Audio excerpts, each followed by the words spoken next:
So just for the record, so that I can read off the members of the public. So I am Charlotte Regula Whitefield. I am staff to the OCRF. Currently with us, we do have a quorum and members of the public. I have Brian Barr, Ken McCall, Stephanie on her phone. May I ask you to unmute and to provide me with a last name? Yep, sorry. It's Wagner, and I'm here because I got an email from you on Friday suggesting I come. So, excellent. Well, thank you for being with us. So we also have Terry Martin and Patty Nealon, and we also, for members of the ODFW, we have Davia Palmieri, Sarah Rive, Michelle Weaver, and we also have, I think that's it, actually. We've gone through everybody else. So with that, I will actually put up a motion for the minutes. And as our chair suggested, we would like to have someone consider a motion to hopefully approve. So give me just 1 second to share my.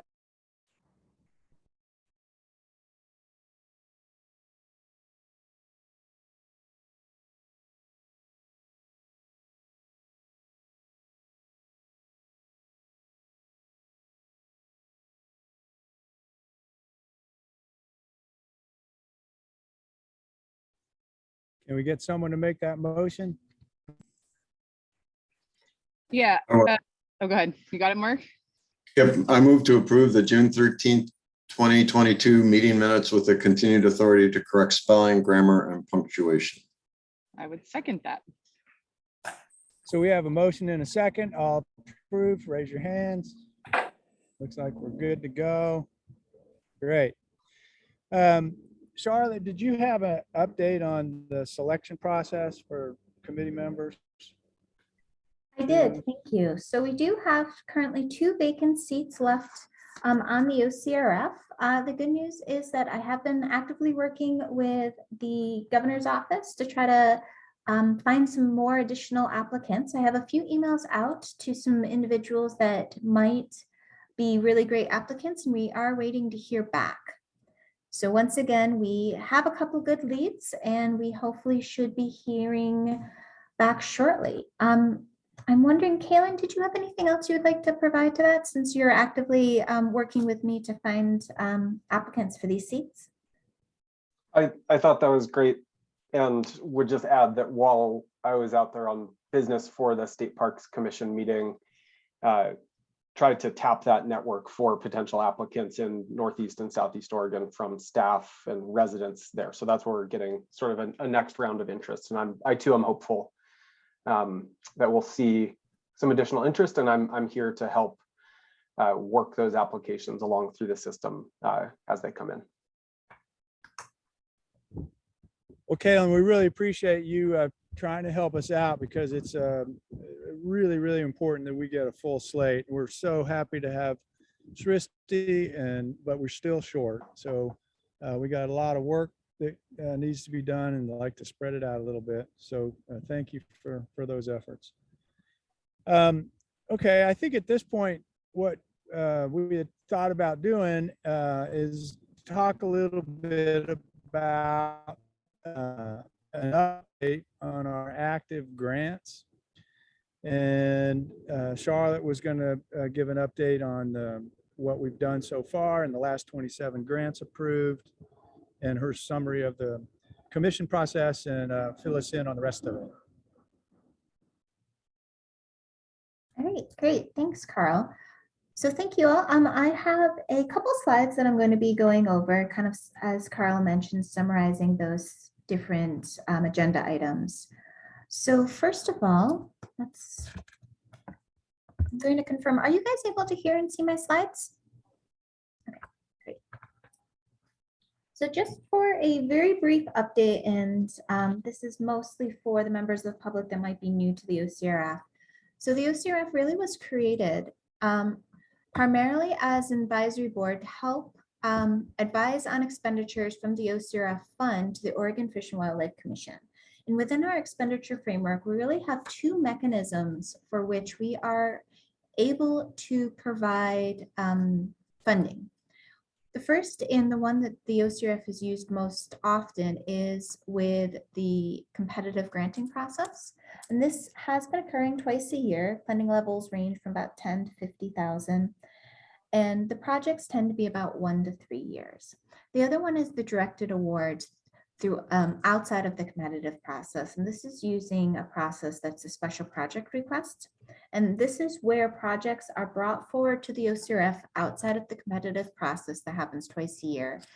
And they go through a series of vetting through the OCRF Special Projects Subcommittee, then voted on the OCRF Main Advisory Committee. And if anyone's interested in kind of learning more about that process, it is outlined within the OCRF expenditure framework. So where we are right now with the competitive cycles. So the OCRF started granting in 2020, and you've had 4 official rounds of OCRF funding. So as you can see here, the amounts of each of those rounds have been increasing. Round 1 really only had an allotment of about $10,000 per grant, while you go to round 4 that had about $50,000 per grant. You can see that within round 2, there was various kind of subgroups of grants that were issued out of that competitive process. And that was as a result of funding slowly coming in throughout that year as the OCRF was actively fundraising. So you'll see some asterisks on the corner of the pages, and that's really just to show that there were restricted donations within these different grant cycles. And what that means is that once a grant was selected through your competitive process, some of them actually had additional funds that they brought in through a restricted grant to get that 30% match that the OCRF is offering for awarded grants. So you'll see that in round 2 and also in round 4 particularly, there were chunks of money that were brought in, and that's why those numbers were a little bit higher than what you can normally would have saw in this. And I will pause there. I'm actually not seeing any of the participants. So if you have a question, please feel free as OCRF members just to jump in because I've messed up my screen somehow. So going on to the OCRF directed special projects, there's been 3 projects that have come to the OCRF completely outside of the competitive funding process. And you can see these projects listed here.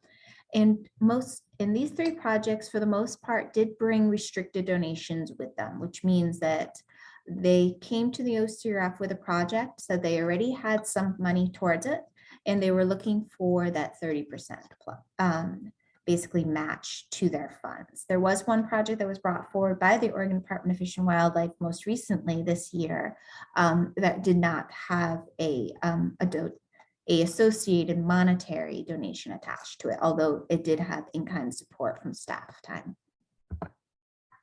So where are we at with our grants?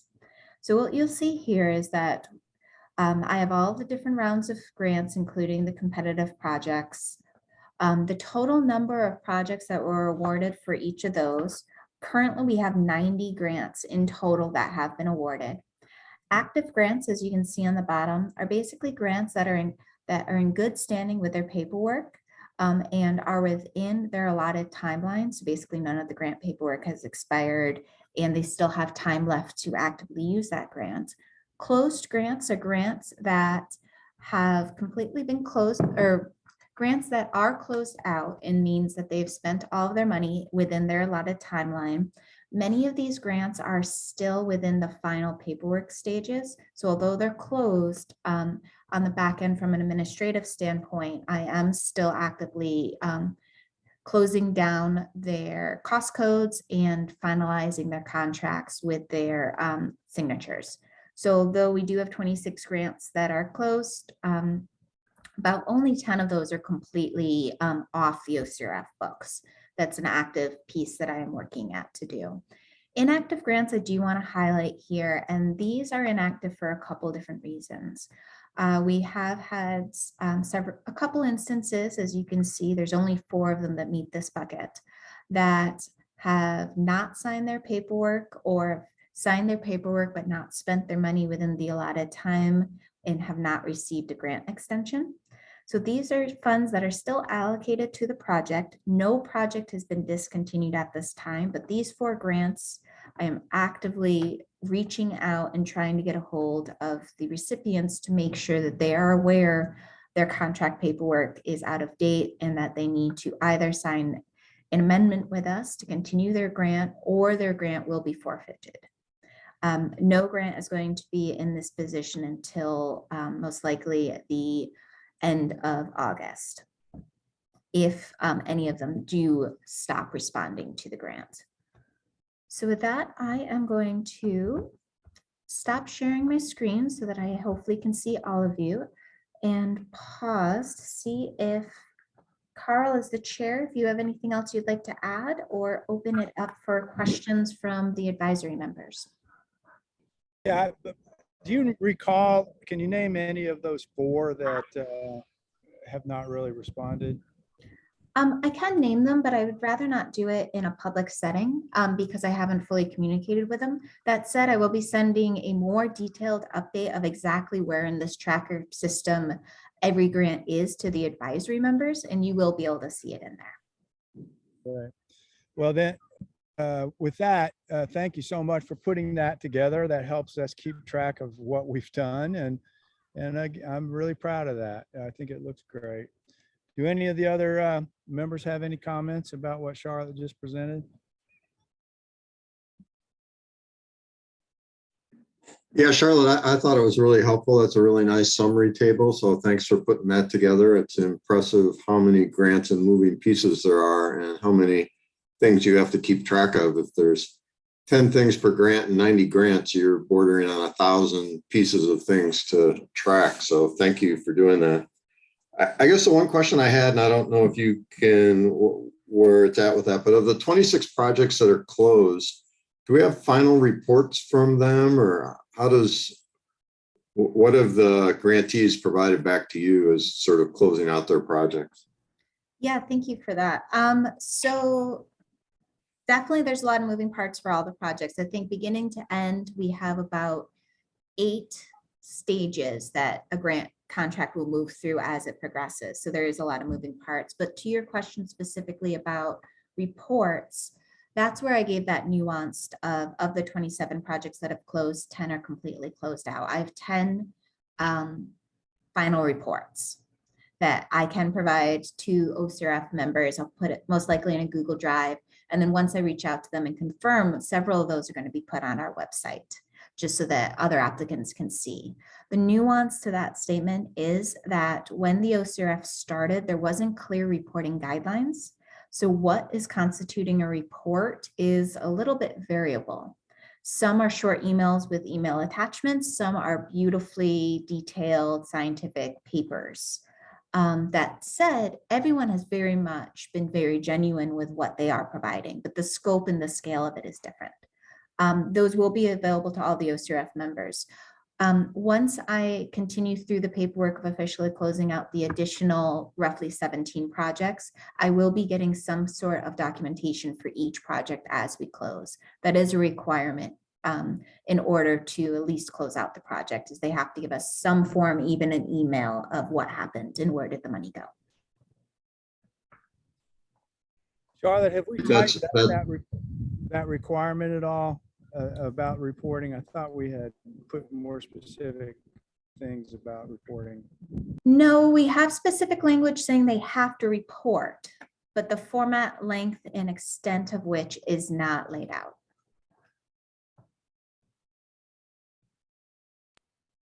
Go ahead, Mark. Yeah, I think just sort of where you were going, maybe, that was appropriate at the beginning, but as we start to award grants of a larger size and larger magnitude, that might be something that we circle back and maybe provide a little more guidance for what we'd like to see in final reports. Yeah, I really agree with that. And that brings up another point that we can't forget. And early on, when we established our protocols and all the things we were trying to accomplish, we, for all of the new and old members, if you recall, we set aside 5% of our expenditures for monitoring. And it really wasn't relevant until now, but now with 10 completed projects, And like, for instance, 4 that have kind of gone nowhere, I think it's time to really start thinking about how we want to deploy those funds in terms of, and start that monitoring process. So that's something, Charlotte, to put on, to be thinking about and strategizing. We're not going to solve that now, but this is a time to start thinking about it.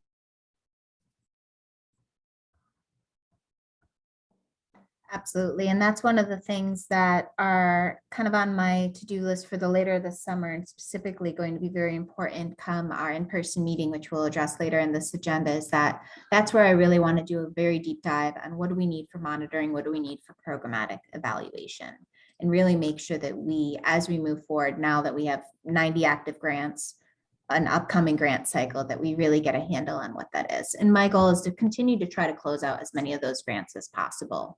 But obviously we will continue to most likely keep at least, let's say at least 70 to 75 of them, even into the next cycle. Well, this is Kelly. I'd just like to say, when we start to cross those conversations of what final reports look like, what monitoring looks like, I would be more than happy to help with that. I know probably Brett too, being from the grant writing side of things and still doing that actively now, of what a scope and scale looks like for a proper report. So keep me in the loop. Sounds great. Thank you. Yeah, Kelly, thank you for that. That's the kind of expertise that we would really need to buff that up well. So thank you for being willing to help. Any other questions or comments for Charlotte? No, just really great summary. I love the simplicity of how that was laid out. It was very quick and easy to get the grasp of what's going on. Thank you. Great. And as I said, I will be sending you a more detailed Excel sheet if that is of your interest, and that will show you also all the different steps we have to do paperwork wise and kind of the tracking of the back end. And that will also lay out which projects are a little bit in that we're not sure what's happening with those. Great. So we Well, if there are, aren't- oh, go ahead. Yeah, if there aren't any other questions or comments, and I think according to the agenda, we're up to public comment. Is that right? We are technically up to public comment, and it's a little bit early, but we do have some members of the public on. So maybe Carl, as the chair, if you'd like to invite them to provide any public comment, that would be great. Absolutely. We'd love to hear from many of you that are out there. Please, you can chat with Charlotte, or just raise your hand, or just let us know that you want to say something.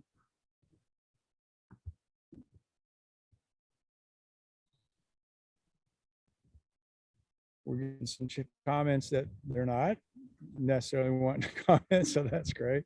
Looks like Ken has. Ken his hand McCall up. had his hand up. Ken, come on. Yeah, I'm here, Carl. Thanks. Took me a minute to find my raise hand button. I just wanted to say, you folks have just been talking about the reporting process, and our grant from round 1 for Gilcrest. We just submitted the report for that.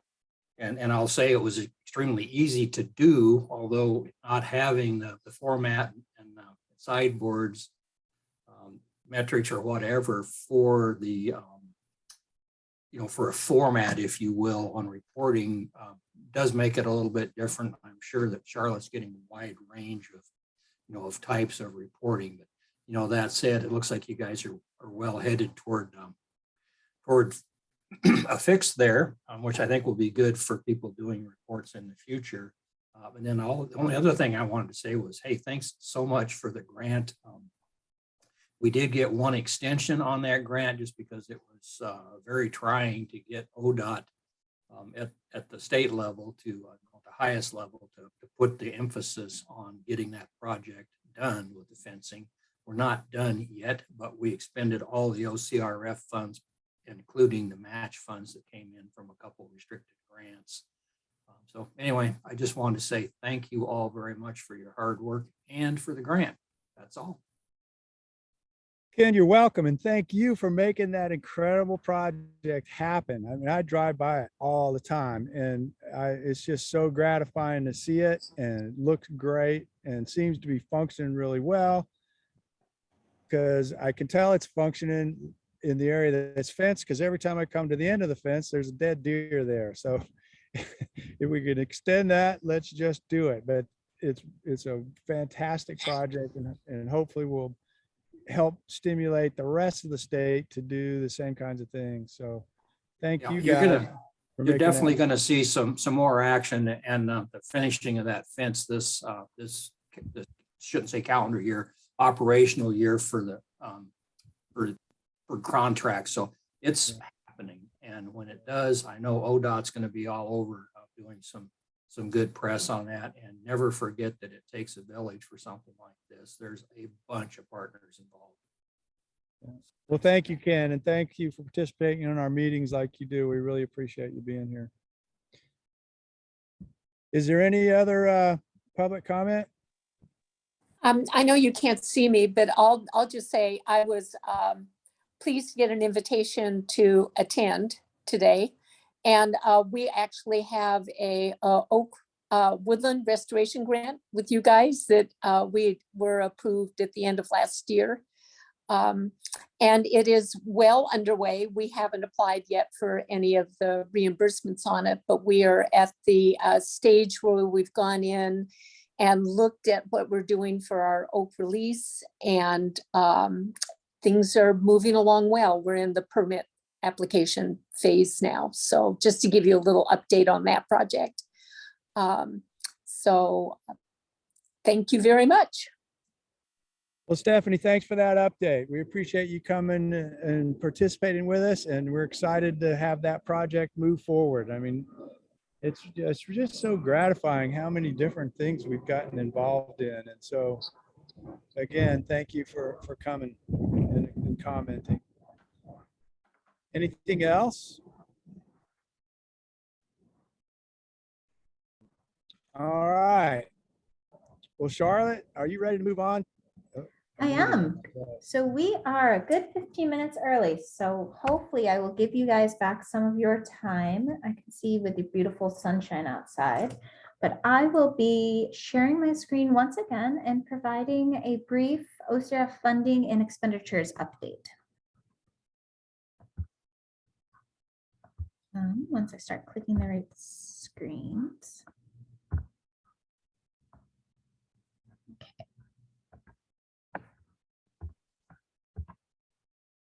So just to confirm, are you guys able to see my share screen now?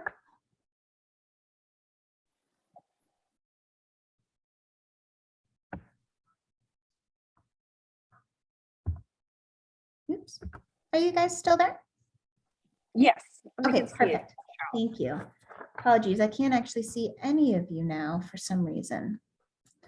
So once again, I will be sharing my screen, but I'm not even able to see or raise your hand. So please feel free just to unmute and to jump in if you have any questions.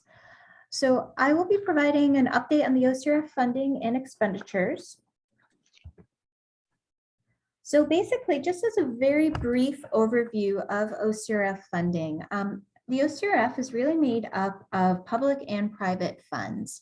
And what I mean by that, it is a combination of public dollars, primarily at this point allocated through the Oregon state legislature, and then also private donations. And that is donations from individuals, industries, foundations. And those really come into the OCRF funding stream in 5 primary ways. So that's donations through the ODFW licensing, donations to the Oregon is Alive website, direct donations, both restricted and unrestricted, and I'll get into that a little bit later, Oregon legislative funds, and also this kind of bucket of other funds. And these funds actually are put into 2 kind of main sets of accounts. Half of those accounts are kept at ODFW, and a small portion of those accounts, primarily for private donations, and a little bit of the other funds, are kept with the Oregon Wildlife Foundation through a cooperative agreement that the OCRF set up with them at their beginning in order to help with fundraising specifically and also for communications purposes. So I'm going to give you kind of a real brief this is a little more detailed, but basic overview of those 5 buckets of how do funding go into the OCRF. So in the realm of private donations, our largest contributors of basically number of donations, not necessarily sheer volume per se, is through the ODFW licensing. And this is an ability for when an individual goes to buy a license, either a parking permit, a fishing license, or a hunting license, on the ODFW website, they're offered a button to donate to the OCRF. So our average donations, yearly donations since it started in 2020 is just over $100,000. We get roughly about $10,000, just shy of $10,000 a month. That's averaged. It is key to say that this really is a secular cycle, very much tied to hunting permits, actually, more than fishing permits per se. And to date, we have gotten just over $300,000. So some of the statistics kind of about this is kind of interesting. ODFW account holders, so people who are actually registered to have an account versus ones that use the guest access, tend to donate more than those going through the guest access. Particularly about 85% of our donations through the ODFW website are from our account holders. As you can see, about 75% of those donations are repeat, which means that every time someone comes and buys their fishing license or their hunting license and things like that, we tend to get a repeat donation from them of on average $8, but some people donate up to 100, some kind of do a roundup system. So we get the whole realm of different things. Most of our donations come from men. And I mentioned that it's just an interesting statistic, but maybe not something to put too much stock into because of the fact I'm not sure how that actually relates to ODFW account holders in general. That's kind of the next stage that we are going to go into, is thinking about how do some of these donations overlap with ODFW users, just so that we have a better understanding for fundraising purposes, who's kind of participating with OCRF. And interestingly, most of the individuals that donate are older, and we have very few donations from anyone under 30. That also could be a relic of the ODFW consumer in general. And I mentioned this specifically because this is really a very good source of passive income for the OCRF. We do not have to, as a program, do a lot of ongoing maintenance to get ODFW customers to donate to us. Many of them already know what the OCRF mission is, so continue donations. However, we do have some ideas internally of how to maybe help amplify OCRF messages through fundraising, increasing some of our social media presence around key tag times, also kind of adding some signage at our ODFW websites when people come in to buy tags in person, becoming more and more common now that COVID restrictions are being lifted. So we have a couple different ideas of ways to do that, and also message what projects OCRF is funding that are really kind of potentially key ideas for some of these individuals. So some of the white sturgeon work, for an example, or recreation work, things that might be of interest to the ODFW members from a fundraising standpoint. Next is the Oregon is Alive. This is electronic donations through, Charlotte, yep, go ahead, before Carl. we go on from there, I got a couple of comments. One, we obviously have the emails from all of these folks. And it would be nice if we were generating, say, a quarterly email that doesn't ask for money, but is more informational, and went out and said, here's where your money's being spent. Here's some great projects, and thank you for your support. And not necessarily ask for anything, but just give them the feedback that their money's being work. And then, so the next time they come on, they would be more likely to donate again. So have we looked at that at all? Has that been? So I am actively looking at that. So I have all the names and contact information for the ODFW customers that donate.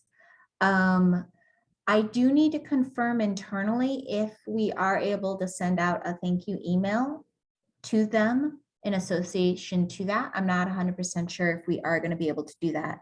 That said, for the Oregon is Alive group, that you can see kind of this next bucket of emails for donations, that information we have and we can actively send thank you emails to.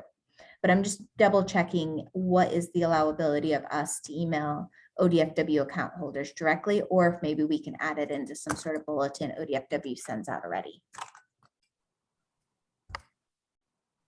Davia just texted and said that they did send out a year-end letter, Oh, to but the license holders? 2021 and 2020. Perfect. Yep. When people give us their email address, they can say, only use this to contact me about what I purchased, or never contact me, or you can contact me. And so it doesn't go to everyone that donates, but everyone that donates and says you can contact me, we do have the ability to send them a note. And so we've done that at the end of 2020 and 2021, just as a thank you. And kind of like you said, Carl, I think it's under your signature too. I vaguely remember signing that, and I think it was a good letter. So Perfect. Well, we should just keep that up. So that's a good thing. And Yeah. I'm sorry, one last thing there, just so everyone's aware. Actually, largely through the urging of Commissioner King from the ODFW Commission, she really likes the idea of getting us out there in front of other audiences. And similar to the license thing, it's her idea, which we've talked about, to try to get us on the Parks Commission. And to that end, she connected us with a gentleman who is part of the Metro Parks. He's the director of the Metro Parks, John Blasher, and also on the State Parks Board. So we had a very preliminary conversation with him. And Kaylin, you should be particularly aware of that we did have that conversation. And that he was kind of, at this point, kind of suggested we could go a bit slow with everything coming out of COVID. And, it's hard to ask for money for someone else when you're worried about your own funding, but he certainly didn't say that it was a bad idea. So I think we should, just so everyone knows, we're also exploring different options because this has been so successful. And so I just wanted to bring that up. yep. Thank you, Carl. And yeah, definitely I would say again that there is a sensitivity to that, because obviously Parks Department really was hit very, very hard by COVID. And there also is a large sensitivity to the recession that people think is coming or is here in certain senses. And just the strain there to Oregon communities. But that said, that is obviously an active conversation when we are pursuing. I also am pursuing internally to figure out if there's an ability to kind of think about that donation scheme on a much smaller scale by strategically maybe making some billboards for ODFW owned properties. There are several properties ODFW currently owns, hatcheries aside, that are for recreation purposes. Several of those already have required parking permits that are there as well, are needed to access them as well. So there might be an opportunity for us to start a little bit smaller and more strategically with ODFW owned properties by putting up some signage to encourage donations through a billboard or kiosk type system.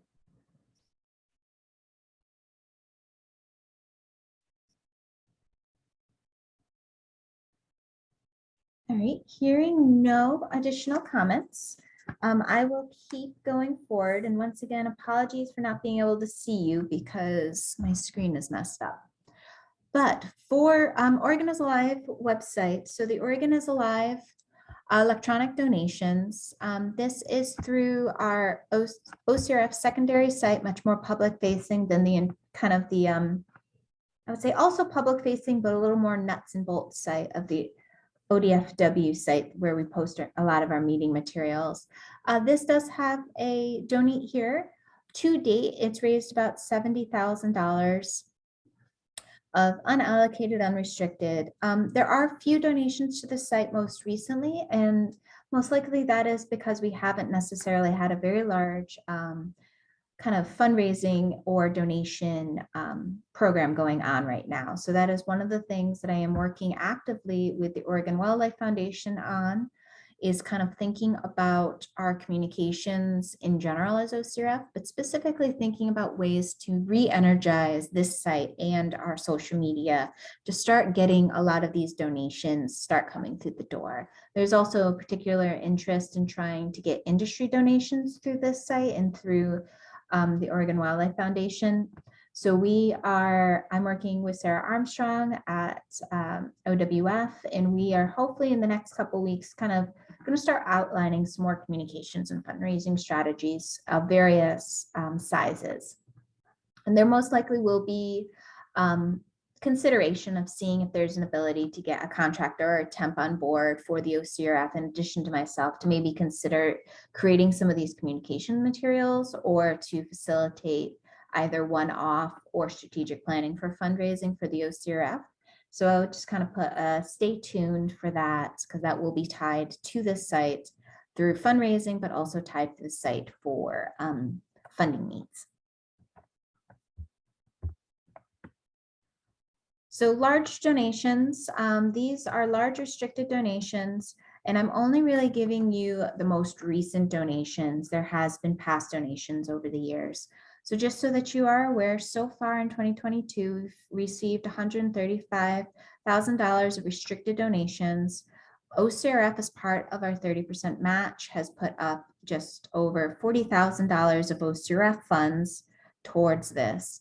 In addition, we are expecting an additional $280,000 worth of additional restricted donations, with a potential just over $80,000 OCRF match. And this would be through two donations, one for $200,000, one for $80,000.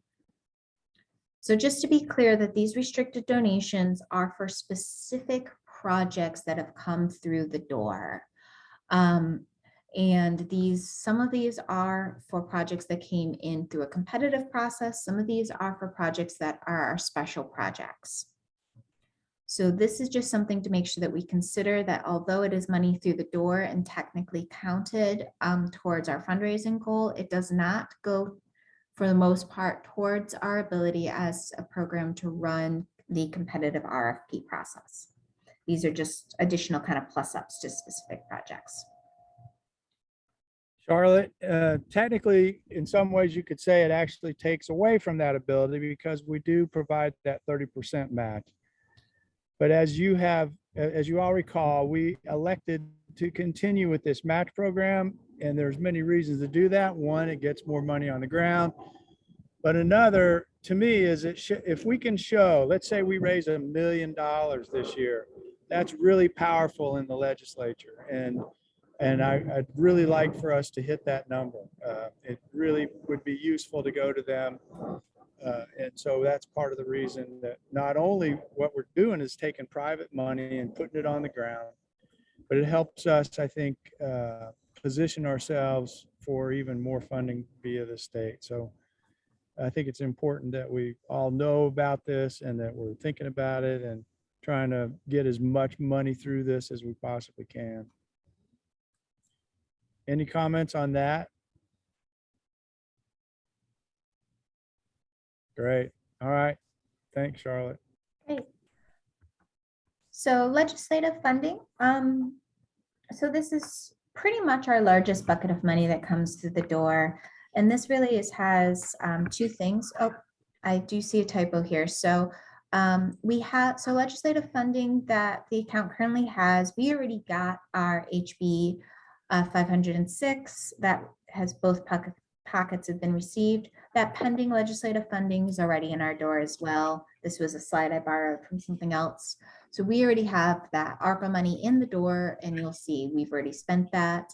And you'll also see in a subsequent slide, we have that drought package money in the door.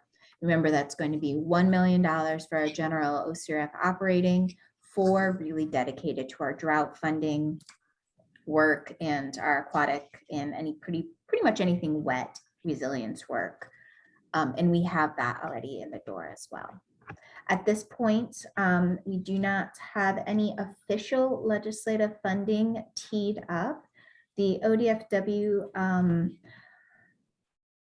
budget process has put forward a policy option package, actually 2 policy option packages that are kind of lumped together. One policy option package, and just so everyone's aware on the call what that is, we call those POPs internally. And what it is a funding request that the agency, so ODFW, will put through our budget committee and our ODFW commission that is then brought forward to the governor for consideration. And if the governor, whoever that may be, come the next cycle, chooses to put it forward in their budget, that will then go to the Oregon legislature for another round of approval to then potentially be funded. So there's multiple levels of this process. But within that POP or policy action package that ODFW has brought forward, it has gone to our budget advisory group, passed out of the ODFW commission, and is now getting ready for the current governor. That includes the continuation of my position, which is currently temporary until June 2023, which will be the OCRF coordinator, in addition to some operational costs there for me to run the program for the OCRF, and obviously within the umbrella of ODFW, in addition to making sure that the second part of that request is $3 million for the next biennium to run the program. So I will pause there and see if there's any questions about current legislative funding or the POP, and I might even invite Davia if you have any other clarifying information you'd like to provide. I would like at this point to just point something out, and we have 3 million for the OCRF in the POP. It was 1 million. And thanks to Mark Stern, I think we can, that Mark felt that was too low and talked to the right people and started the process that we were able to get that bumped up to 3. So Mark, really appreciate what you did in that. Yeah, that was a team effort, and the ODF&W staff were really supportive of that. So it was kind of great to see it play out, as of course you were too.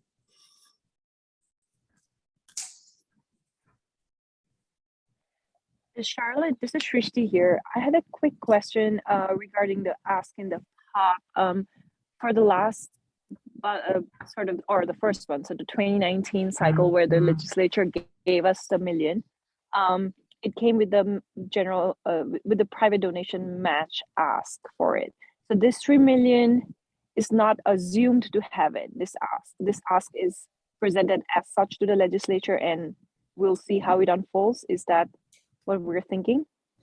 Yes. So my understanding is, and the way that we are intending it, is that the $3 million would be not required to have a match to it. And it would be for deposit within our accounts, which means that we don't have to spend it within this within the biennium that we receive it. That said, as I pointed out and you kind of mentioned, there's a lot of steps there. So that intent can be potentially changed as it moves through the process. Thank you.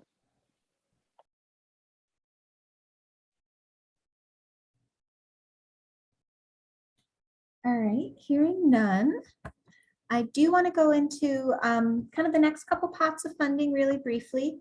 So current kind of other funds, we do, the OCRF does have settlement funds that are being held through the at the Oregon Wildlife Foundation. This is roughly about $1 million, give or take, that can be used for leveraging purposes. In addition, as this group has already had an update before, there is a potential that there will be Portland Harbor cleanup funds that will be channeled through the OCRF. This is still in very early process of kind of figuring that out.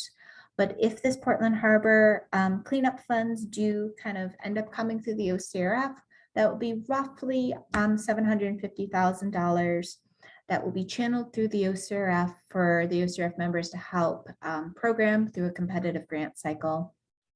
But these funds really will be restricted to the Portland area for recreational use.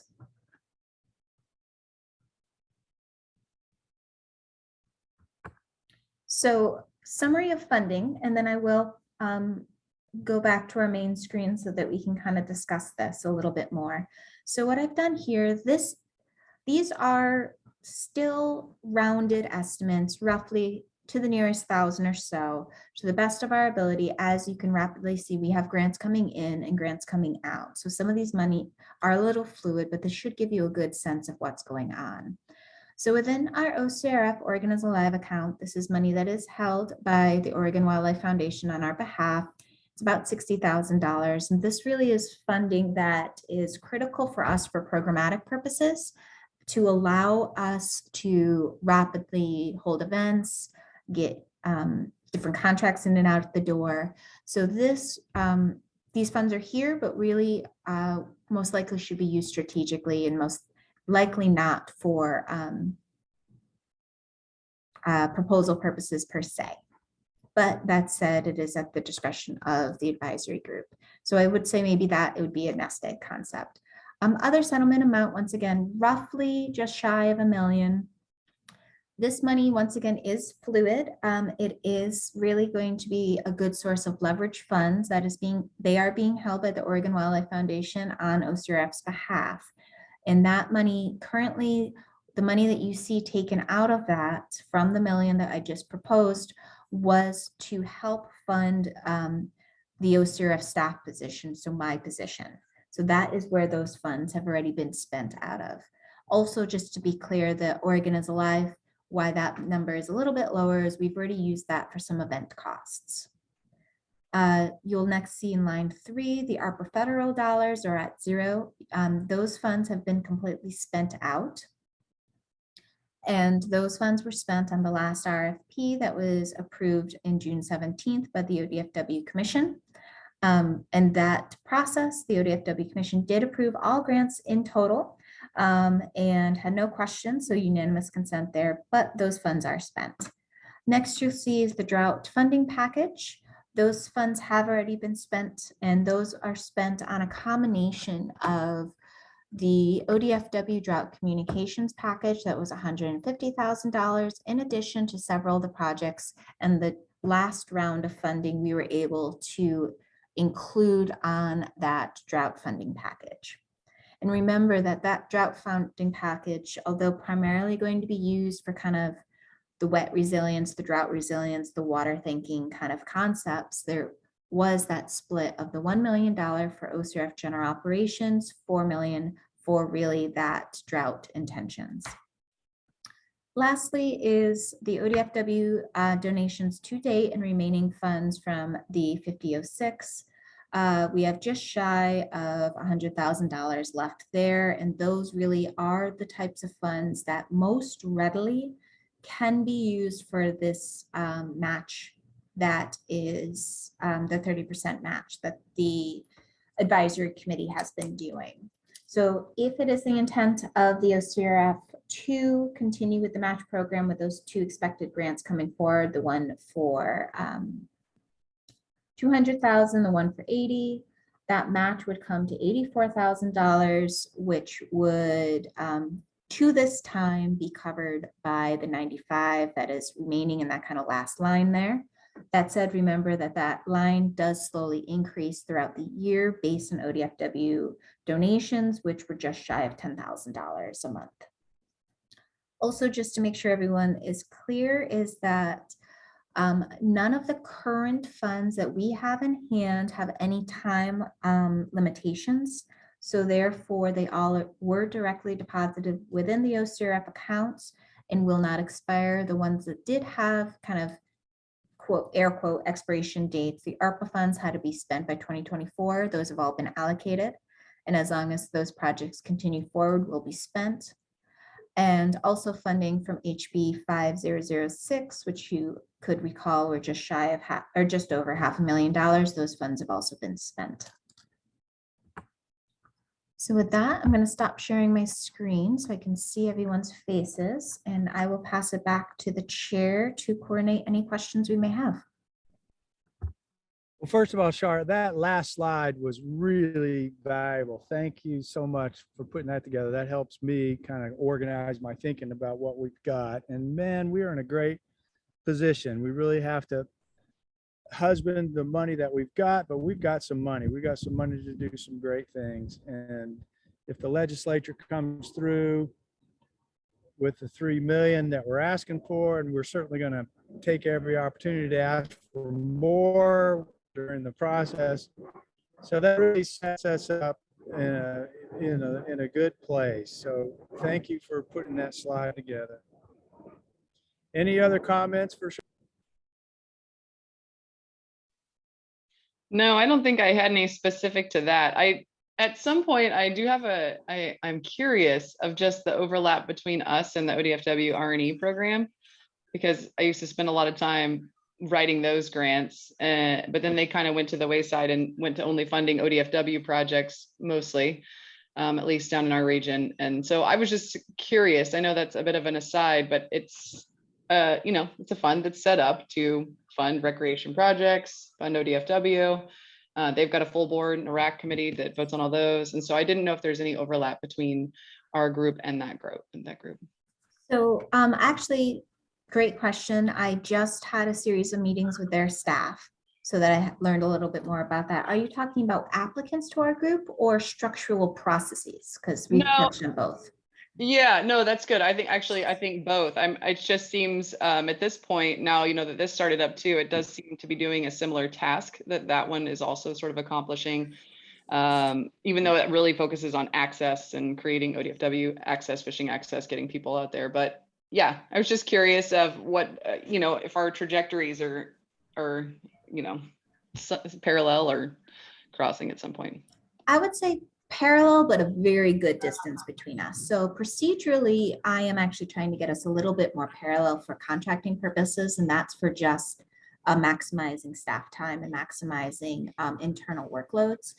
Applicant-wise, there really isn't that much overlap in our applicants. There are overlap in the ODFW applicants, so members that apply to ODFW staff that apply to both, but we have very, very few ODFW applications in each round. We really range from like 2 to 6 at tops.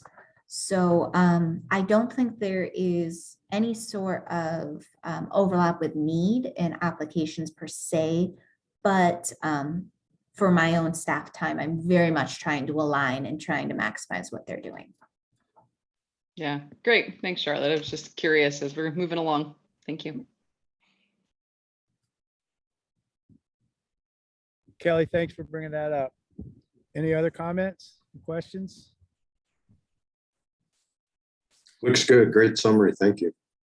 Okay, excellent. So with that, it is 2:08. We are running roughly 12 minutes early.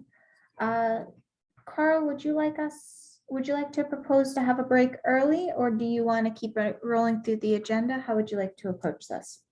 I think if we could move along, that'd be great, unless somebody would prefer to have a break. Anyone really need to take off for a little while? If not, let's just roll. Okay, perfect. So just for the record, we are going to skip the break and roll into the agenda. We are going to be rolling into the agenda about roughly 20 minutes, 20 minutes early. Next on the agenda will be an update about the drought funding workshop. And I am going to be sharing my screen as a PDF. This is a document that was publicly provided on the OCRF website on the ODFW side. So I'm going to share my screen, hopefully, and we can kind of roll through that.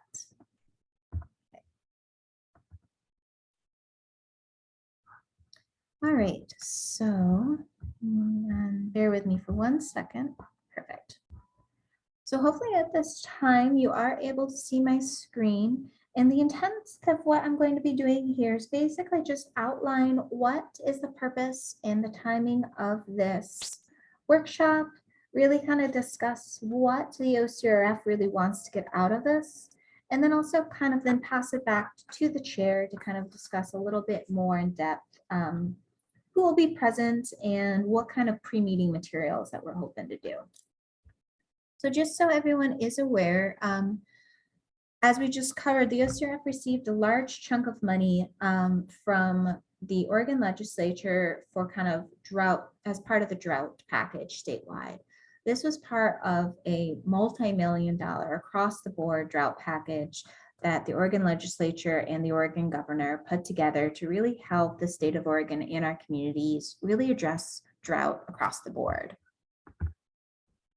So it's really going to be important, and also the intent of the OCRF advisory members, as you have expressed previously, to think very strategically about where does the OCRF fit? What kind of niche can we fill for our communities, both animals and plants and humans, to use our funds most wisely? It is also really strategic for us to think about that, because the OCRF is one of the few pots of money that had their funds deposited into their accounts, which means that at the end of 2023, we don't lose our account money. So our monies will continue into the next biennium, unlike most of the other drought funding packages. So because of this, there is a lot of interest to try to see how can the OCRF really coordinate and collaborate with other agencies and programs and staff that received funding already. So that is where the emphasis to this kind of coordination meeting came about. And as we kind of touched on earlier in this meeting, you as the OCRF and advisory members are extremely busy and all over the map geographically.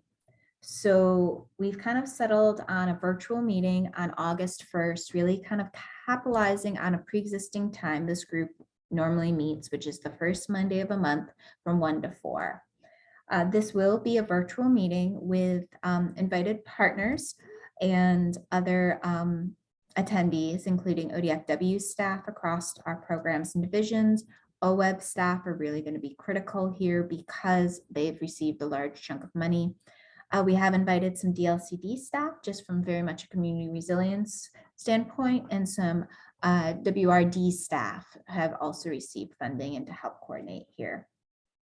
This will be a public meeting, but it will not have public participation. The public are welcome, and our coalition members are welcome to watch it within the kind of, we'll be broadcasting this out on our normal kind of YouTube presentation mode for anyone that would like to kind of listen in and watch what the workshop is about. So with that, I'm going to kind of scroll down. The goal of the workshop is really going to be twofold, really to ensure that OCRF members are kind of aware of what's going on, what type of drought and ecosystem resilience programs are being implemented, and also to help facilitate the start of a discussion with OCRF members of how do we fill those gaps? How do you think about what areas are most important to deal with the impacts of drought across Oregon's fish, wildlife, and their habitats? So I'm not going to read this specifically, but this workshop's really going to be kind of broken up into roughly 2 main chunks of time. Obviously, introductions. First are going to be some targeted presentations from OWEB, OWD, Water Resource Division, and really kind of talk about where are they at, what can they do, what are they doing. Also, there's going to be kind of a targeted discussion at the end of where are the gaps, what areas really could OCRF really help fill, what are the specific kind of things that have already been identified. An example of this is how ODFW has already come to OCRF and very clearly outlined education outreach as a gap.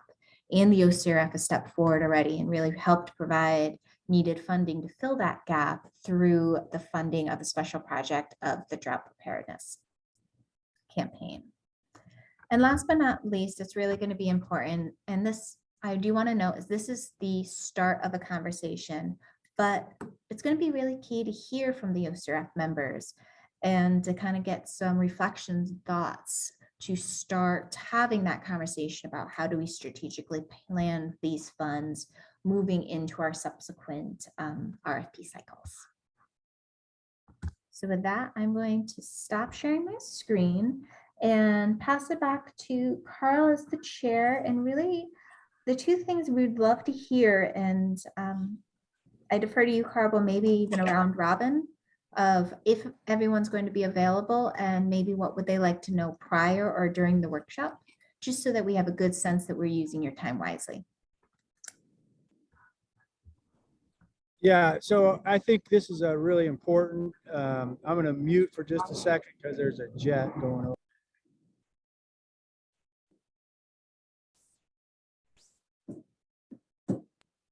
I believe I chose the loudest place in the entire city of Seattle, but it looks like the quietest. This is really, really important. I hope everyone will be able to attend. I unfortunately will not be able to attend. But I want to emphasize what this does is it shows how important the OCRF is and can be. We're able to fill gaps and assist a wide range of players in the state because of the flexibility that we have and also because of the approach that we take. And so I think this is really, really important for everyone here. And the reason we're so powerful and have gotten to be such a great entity is because of all of you and the insight and all of the great ideas that you have. So it's really important to hear from you in this. So I look forward to this happening. So why don't we start with Kelly and see what she thinks about this process. No, I was just gonna also say I appreciate Charlotte putting thought into it now and having that outline. It definitely gives you an idea of what to be thinking about as we step into that. I will be here and I fully trust the group to be solidly on time because Charlotte runs these meetings like a nice tight ship. And that's the first day my brother and his family will be out here visiting from Missouri. So I am going to be fully engaged, but I will be ready to be on and be off. But I will be coming prepared to hopefully do what I can to help guide the conversation. So thanks for preparing. Art?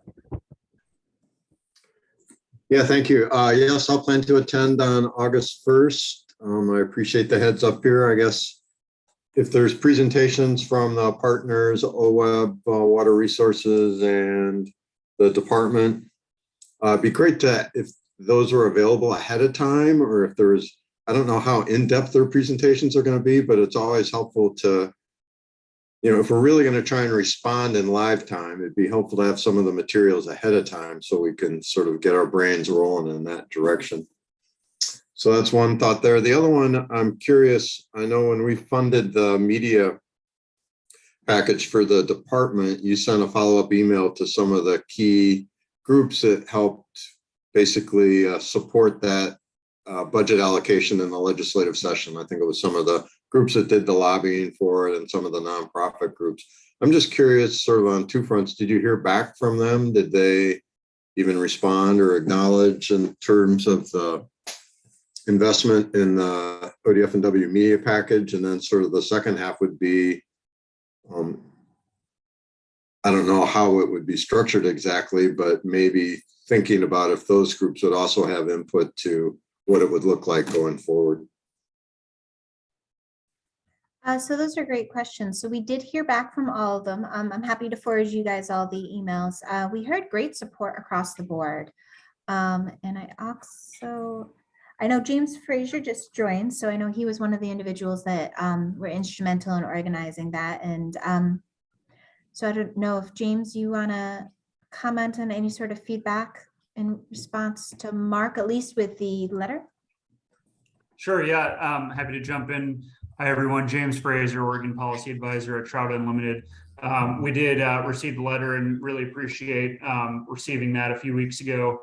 I will say that for Trout Unlimited specifically, I did follow up with ODFW specifically on their drought campaign and have spoken with their staff about how that might roll out and some of the messaging about it. So I've spoken with them since the OCRF's approval of that expenditure.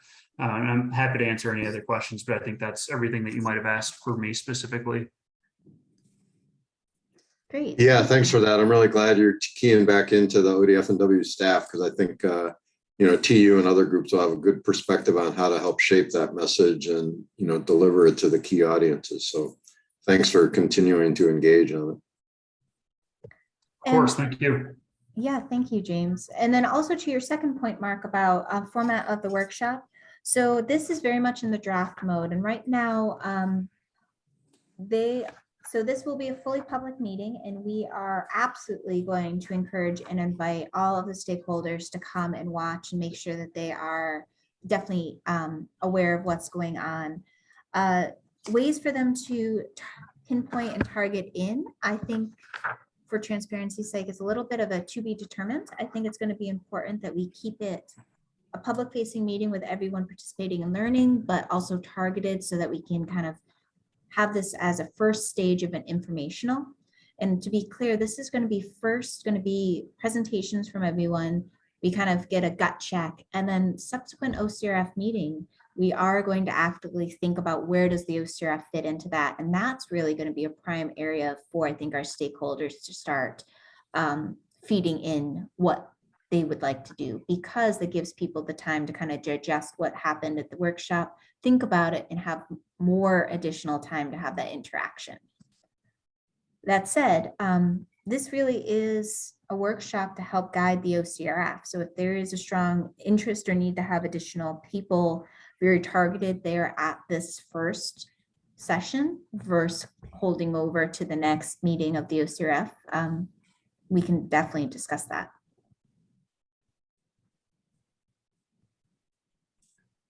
Yeah, I guess I don't have a strong, I think it's great that they'll have the opportunity to weigh in and listen and participate, whether or not they're an active voice in this first conversation. As long as we're engaging them and keeping everybody in the loop, I think we'll hear from them. And so I'm not lobbying hard one way or another for them to have an active voice in this first meeting. But as long as they're in the loop, I think that's the most important part. Great. Awesome. Srishti? And oh, go ahead, Carl. I was going to ask Srishti if she had any comments. Oh, thanks, Carl. I agree with everything that's going on in the discussion here, and I will be there on August 1st. So I'm really looking forward to it. Thank you so much for putting this together, because I know we've talked briefly about OCRF sort of brainstorming how do we be the most effective with this particular opportunity we have. And I think this informational hearing will set the stage. Drought is such a complex problem that affects in so many ways that I do feel OCRF has a unique place in it, in being able to address this. So just understanding where the place is would be possible with understanding where the other groups are coming from on this. And like climate resilience for wildlife through wildlife, climate resilience for habitat through habitat. So that's the thinking I want to develop more, and I'm hoping that the information our partners will share will definitely be beneficial. I do second Mark in the fact that I appreciate the stakeholders who advocated for this money staying in the loop and being a part of it to the extent possible.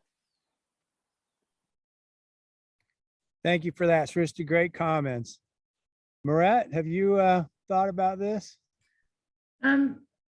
I will be there on August 1, and I agree with some of the earlier comments. It'd be great to hear have any prep for the meeting so we can respond intelligently. And also glad to hear that TU was talking to ODF&W, and hope that that's going on with other of our partners that are providing some juicy and real interesting information to that campaign. So thanks to everybody for getting this ready, and looking forward to it. Thanks, Marat. Hey, Kaylin, what do you think about this in the context of your position? I plan to be there and was so hoping we'd get to do it in person, but plan to be there online, and believe that Charlotte has me slotted in for short presentation. And what I might be able to offer is really just more around how public land managers, recreation professionals are thinking about climate change rather than drought specifically, climate change impacts to recreation opportunities, how sort of climate resilience is starting to make its way into scoring for other grant programs on the recreation side. And to the extent it's of interest, I'll just tease out one prime example right now that's big in my world with the Forest Service is around our state snow park program, which is a partnership between the Forest Service and the state's Department of Transportation. And as, to oversimplify it, as snow levels rise, the higher elevation snow parks are seeing higher recreation demand and pressure than they were ever built for, which means that there's recreational impacts in those areas that we didn't really consider. And so there's more work that needs to be done to look at our system of snow parks, for example, or the availability of water-based recreation close to where people live as temperatures rise. You know, there's a lot of different impacts, and I just hope to give the committee kind of a brief on some of the tools and research that's out there from sort of a climate change recreation perspective. If that sounds like it would be of value, that's what I'd hope to share. Thanks, Kalen. Your input, I think, will be really valuable in this. So, all right, well, that should be a great meeting. Charlotte, what do you think about just moving on to the next item? Yep, that sounds great. We can definitely move on to that. So what I'm hearing is that, just to reiterate, Kelly put into the chat, there would be definitely an interest of having a 1 or 2 page, either kind of summary of the talking points for each of the presentations, ideally the actual presentations, a week in advance, to make sure that people actually have time to digest them. Any sort of supplementary kind of documents that people would like to see or share, i.e. the agencies prior. Since this is a public meeting, those documents will be made public, so our stakeholders will have those as well. Basically, as soon as I get them, as long as they're 1 week in advance, we'll put those on our site, normal as all meetings. And I did hear an interest in making sure that the stakeholders are not only, and across the board, not just our drought ones, are made aware of the meeting, but have the opportunity to make sure that they listen and they have the ability to learn from it. I do think that I did not hear a strong consensus that we would need to have a clear spot for them in this agenda since it's extremely packed already, but a very clear path for active participation in our subsequent OCRF meeting where we have time for everyone to digest and to really think about things moving forward. So this will be an informational meeting across the board for everybody. We will have active listening and active engagement at our next meeting. Okay, perfect. So I think with that, Carl, let's move forward. We are whipping through this agenda today. So if it is your intent, I'm just making sure I'm at the right spot. So next thing on our agenda is to discuss the August 2020 RFP release. And it is my hope to kind of walk through this process using the PDF timeline that I provided to the committee members, kind of talk through what these processes are, discuss some of the different kind of nuanced aspects and things that we want to kind of discuss an overview.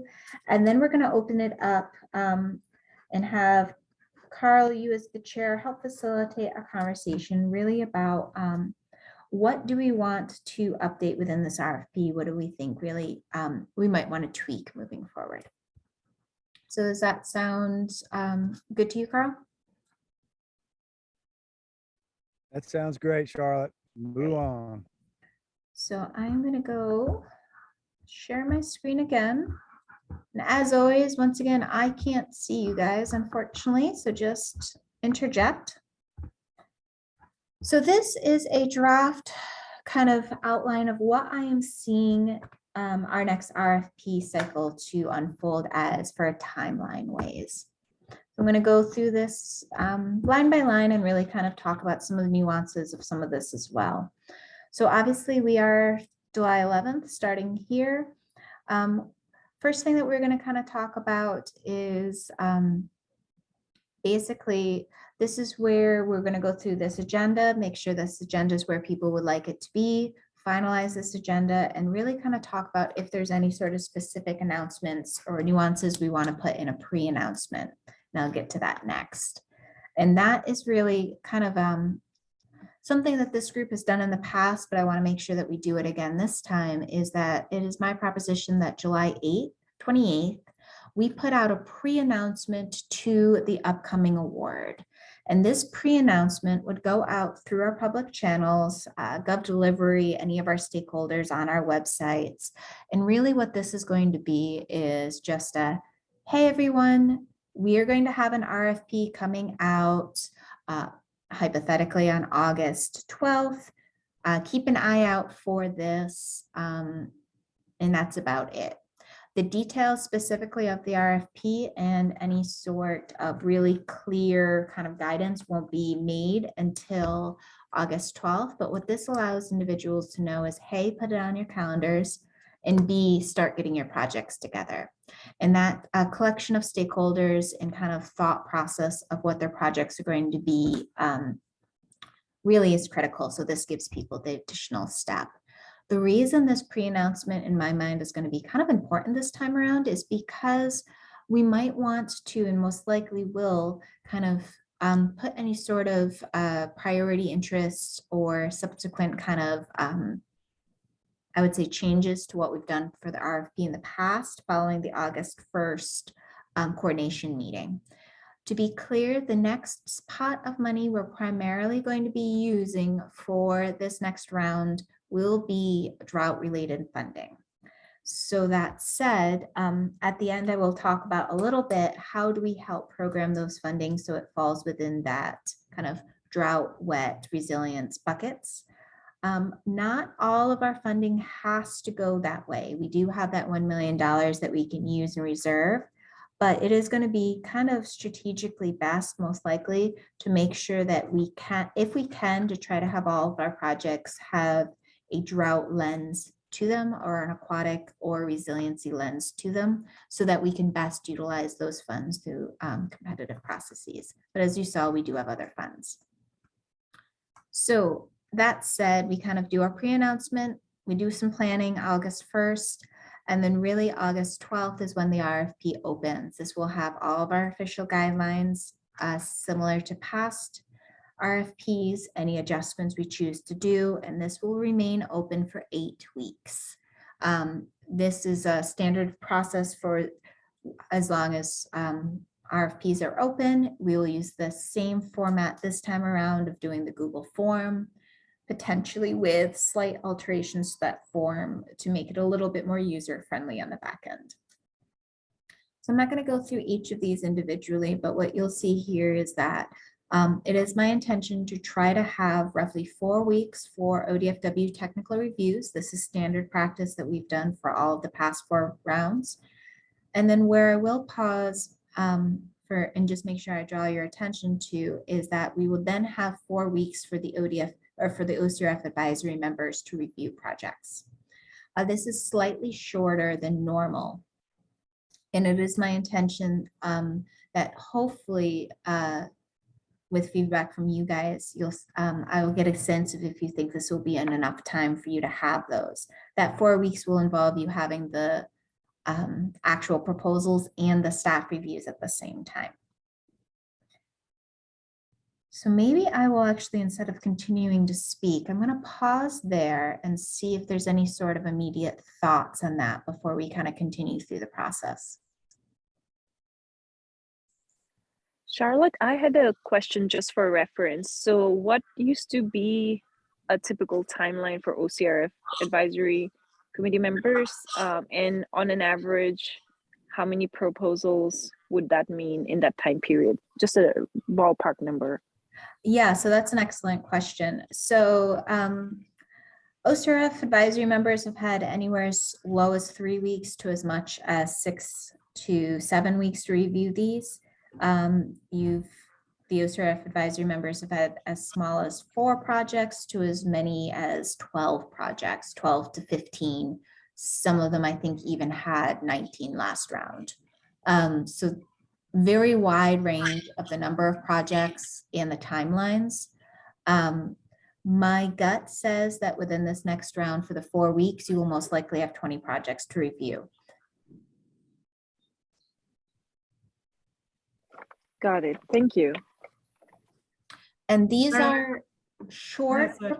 Oh, go ahead. I'm hearing someone. I also had a question. This is Marat. So what date would we receive the projects and when would they be due for our review advisory committee? So you would receive them November 4th. And oh, did I do a typo here?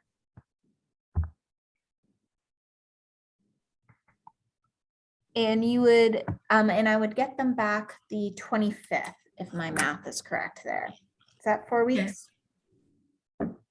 3 weeks, isn't it? That's, okay, then we will adjust that. Yeah, that's 3 weeks. Okay, That's thank pretty you. tight. Yep, Might be a so- little tight. Yeah.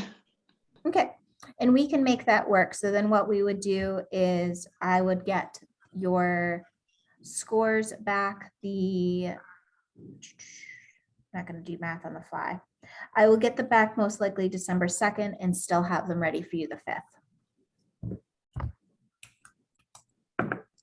So I Getting guess my some question, go ahead. We'll get some more midnight emails, no, 2 a.m. emails from Charlotte in those 3 days, which she did last time. And so that's a lot to ask of you. Charlotte, is there any way to move? So everyone understands this timeline is kind of predicated on the ODF and W meeting, the commission meeting, because we want to have all this ready to present to them in December. In fact, we're already on the agenda. So that's what's driving this. And we almost have to walk backward from there. So maybe Charlotte, you could look at moving when you send those out a little bit earlier, if we can carve some time off so that I think we're going to need 4 weeks. I think that's just the only way to really do this and incorporate the staff members' comments and not have it too rushed. But honestly, I don't want you having to do this in 2 or 3 days and getting it all together. It was pretty rushed, and honestly, as you all recall, we got a lot of 2 a.m. emails from Charlotte. So can you work with that, Charlotte, and keeping that within the context of keeping that deadline, trying to spread that out a little bit? Yep, so I can do that. So the feedback I'm hearing on the superficial level is that 4 weeks is the bare minimum that the OCRF members would like to review. In addition, the ODFW staff also would like 4 weeks. And you're absolutely right. We can push this out, but the problem that we had last time is that by pushing it, in the past, we had a much further extended timeline. And that was primarily, as Carl just mentioned, really we work backwards. We find a day for the commission meeting and then work back. I was hoping to try to truncate this a little bit more just so that we are kind of aligning the OCRF members' approval and the ODFW commission to the best so that we are prepared for grants to go out the door in the spring. I think I can squeeze in a little bit more time, and I'm going to look at the agenda again and see if I can kind of push my, potentially push up the August 12th date so that the time between August 1st and August 12th is a little more truncated, and go from there. Try to give that out. I mean, that said, I don't mind doing this fast turnaround if it means that our applicants are ready for the spring. And that's kind of the timeline we're kind of coming up against a little bit. Well, Charlotte, Hey, Charlotte, from my perspective, I'd be fine getting the proposals a week earlier, even if the ODF and W staff hadn't completed their reviews yet, because typically, 20 proposals in the Google Docs, it takes a little bit of time futzing around, getting organized, getting efficient, and you can start reading the proposals. So for me anyway, that might be one way to add a week to the reviewers. And then I look at most proposals more than once. And so, reading it once and then getting ODF and W reviews, even if I've already read it once, wouldn't necessarily, that'd be a way to get another week into the system.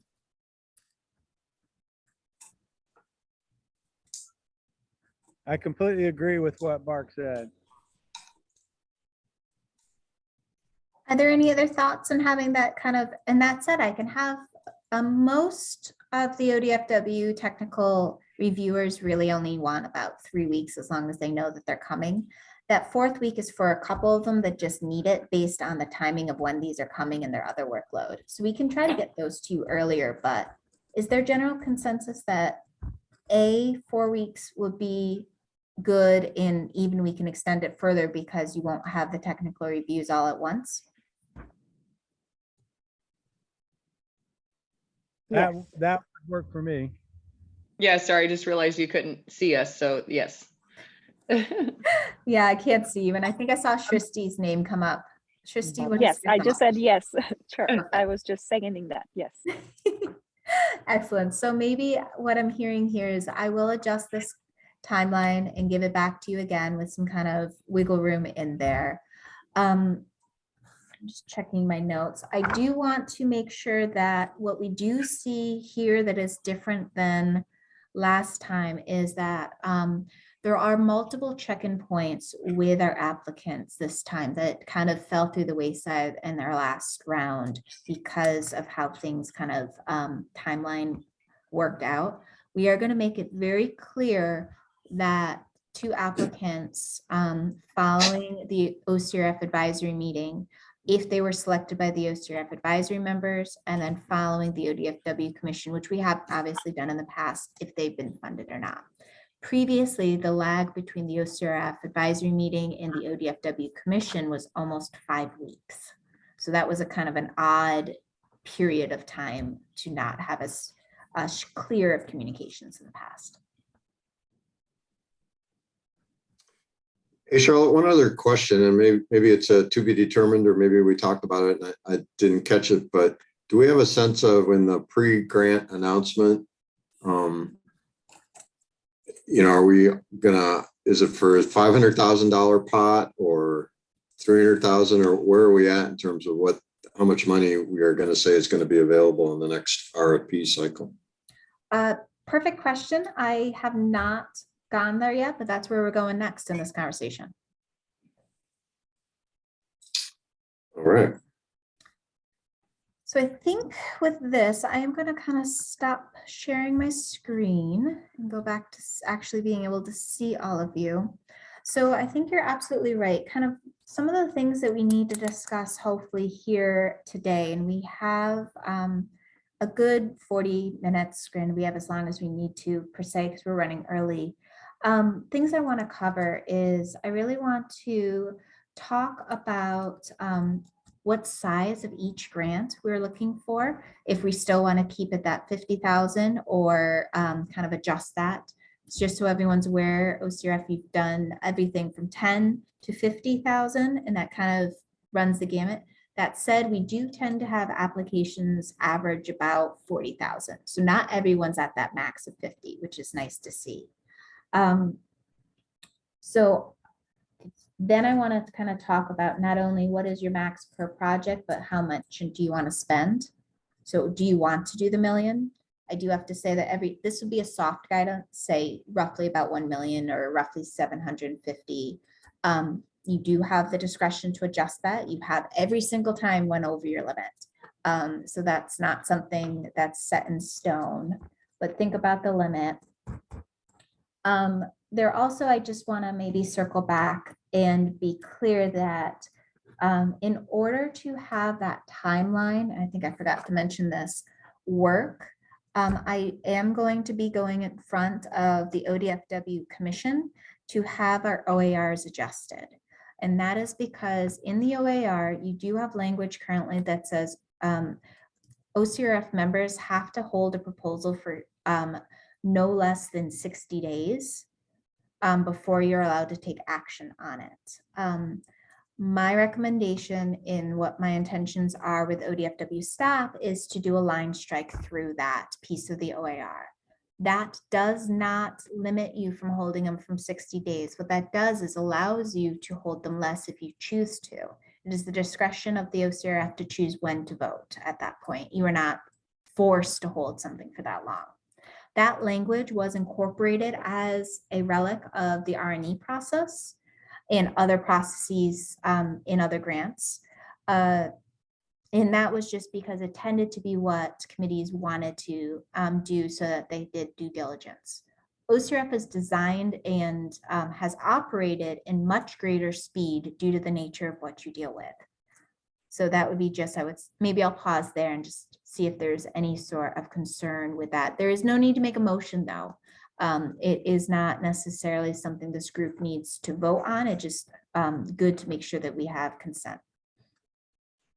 Charlotte, I thought that we actually did have to make a motion on it. Nope, I checked with Davia and she said there is no need to make a formal motion because it's not something within your expenditure framework to control. It's an OAR. But that said, if there's concern, obviously this is important. No, that's fine. Just to also refresh everyone's memory, what we had because of COVID, there was an emergency order that we operated under that sort of got us around that 60-day thing. And so we sort of forgot about it. And then it's still there, but we just never have operated under it. And now the emergency order has been lifted. We just have to officially make it that way.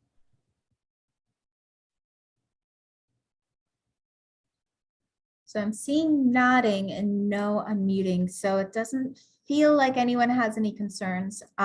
This just gives you more flexibility. It does not necessarily change anything. You could hold them for 100 days in each cycle if that's something that you choose. That's why that timeline we went through is important so that you kind of at each round think about what's going to be appropriate.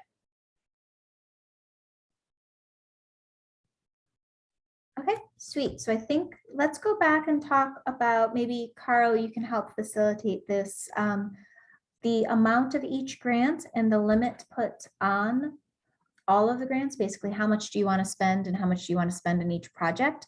And then I do know that there is interest in kind of going back to some of the nuts and bolts of the RFP and specifically maybe bringing up conversations about overhead and things like that. But Carl, I will pass it to you to facilitate. Okay, great. That the graph you put together or the chart with how much funding we have available is really helpful in the context of this. I really wanted us to have that because then that can help us budget. So we're looking at, we have a fair amount of money. One of the things that's happened is we've been very inconsistent in our RFPs because it's just been going up and up and up.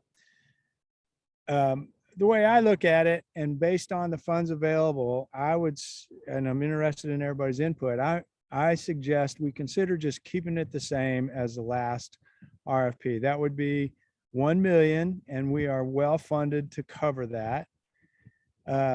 You could say, well, let's save a little bit for later. It's like, part of this is getting money on the ground. We're in the middle of the drought. Let's spend it and get things going, as Charlotte said, by this spring. So I would recommend we consider again $1 million with the $50,000 maximum per project, and that's consistent. Now we sort of, and going forward, looking at like, are we going to get 3 million in the pop? That may be something we can kind of stay with for an extended period of time with the funding that we have. So that's where I'm at, but I'm totally interested in hearing other people's thoughts.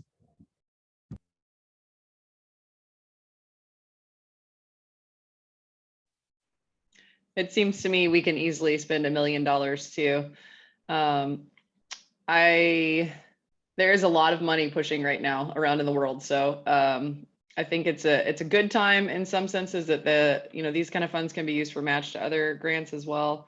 But there is also, I'm sure other people are feeling it too, a major pinch like in the world actually on just acquiring implementers, contractors. There is a lot happening. So again, I think we can spend the money. I don't think it's going to be a trouble, but I know there is a lot of money that's before like June of 24. There's just a ton of money being pushed.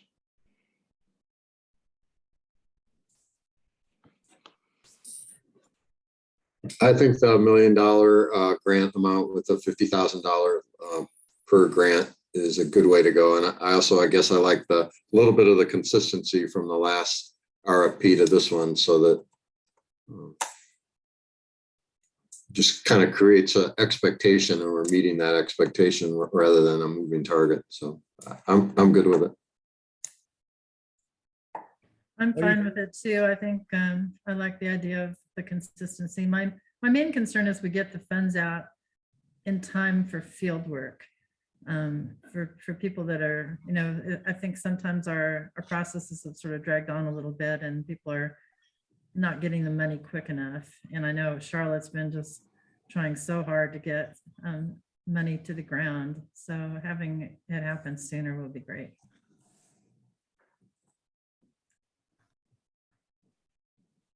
Excellent. So I'm hearing, and we did, oh, never mind. Hang on one second. We're going to get Tristy reconnected. I think she dropped out.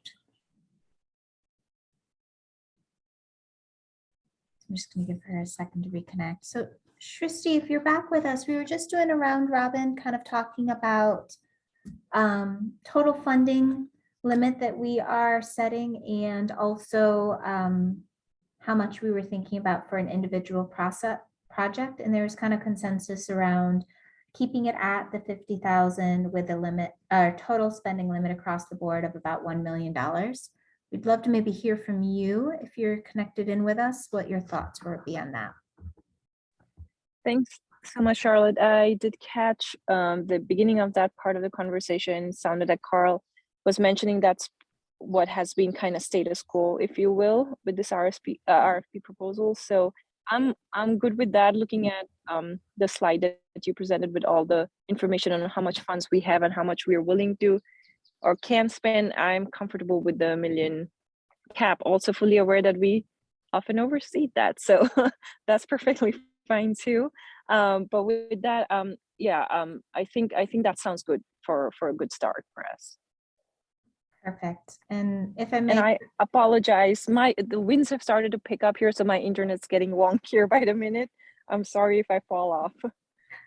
no worries. And if I may, Carl, briefly just say, I do want to stress, kind of following up on what Tristy said, is that, so at the beginning of the last RFP round, which was round 4, the one you just completed, technically you started out giving yourself the limit of $750,000. You then pushed it to $1 million, and then you overspent by 40. So that said, I would, as staff, highly recommend that if we do start with $1 million, that we're a little bit better with our budget. We do have cushion, but if you spend it now, you don't get to spend it on the special projects or the match later on per se. Some of these monies do have strings attached. So that's just one thing I would pause and maybe add to this conversation as your budget keeper. And I would highly recommend that if we do $1 million, we actually are a little better at our budget than we have in the past. Yes, mother. So there's no need to do a motion, but I am getting consensus. It sounds like that's what we're gonna dial in on. And there's an understanding that's kind of what we're hoping to actually stick to ish. We do use ish. And I will add that kind of loosest language to the RFP announcement, kind of giving people a heads up of what to expect.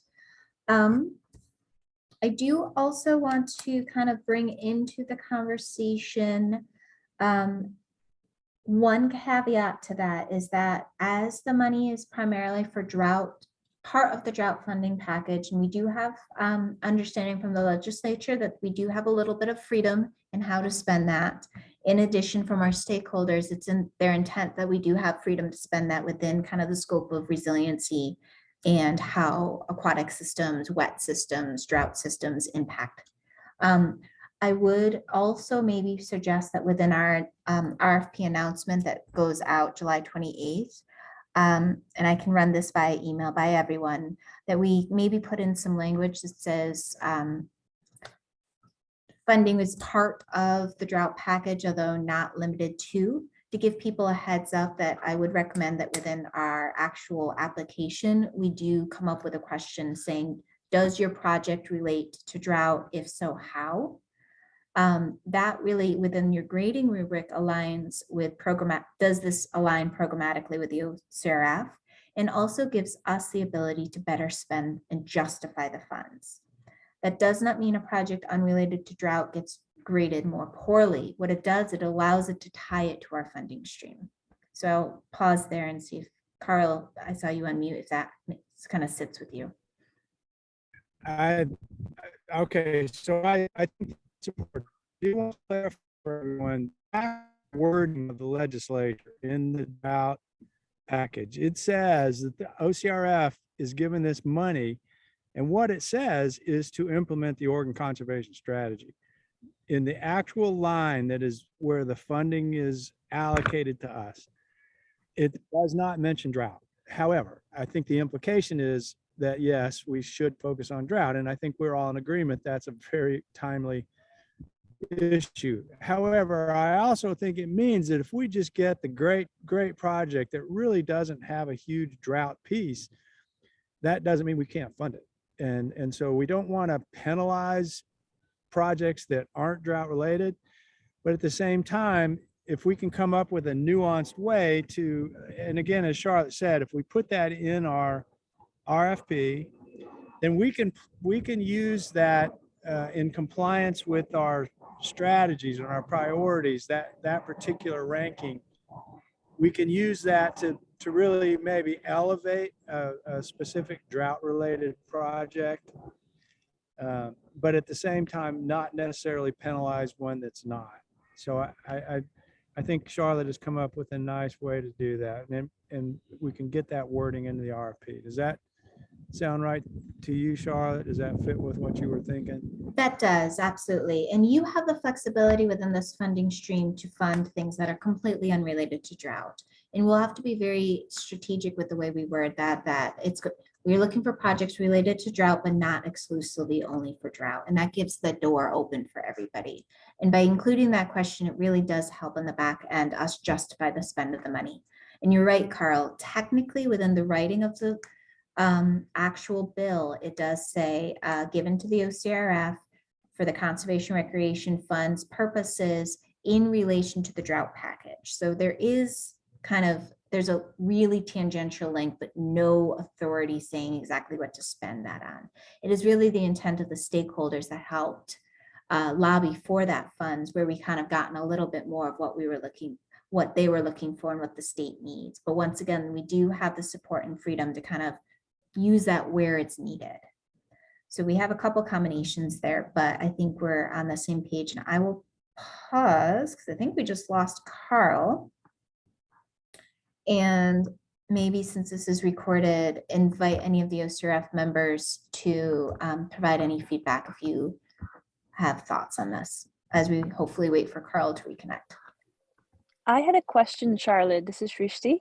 I'm looking at it from the other side. So putting that question, do you think will somehow give applicants a false sense that we are looking for that connection for every proposal? Like there is a sense of priority for proposals with drought elements, and therefore they're forced to draw very long, sometimes intangible connections in their projects to that, which again, I don't want to encourage. And therefore somehow clarifying this is not a priority, but just an understanding of whether it aligns or not. I don't know how to communicate that, but I was just thinking out loud here. I 100% agree with you. And I think it's going to come down to very nuanced, very clear language that I have not developed yet for transparency's sake. But you're right. We don't want people not to apply to us with awesome projects that they think they have to be drought related. That said, most of our money is drought-ish related, so we need to be able to tie those things together. And we don't want all of our projects to be absolutely not related to drought, because what that happens is that eats up your $1 million of completely free money. So Davia just gave me a great idea. One thing we can do, and we can get into this, is that there's various levels of ways to get this information. We can have a question, and to your point, Tristy, they could connect all the dots and suddenly have a different project. Or we can maybe have just a series of check marks of, does your project relate to drought? Yes or no.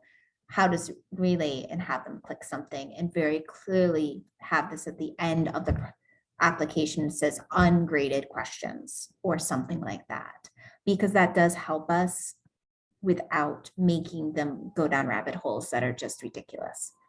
Agreed. Yeah, and maybe, you know, asking them to check that box for your reporting purposes, you know, so it just puts it back on that corner.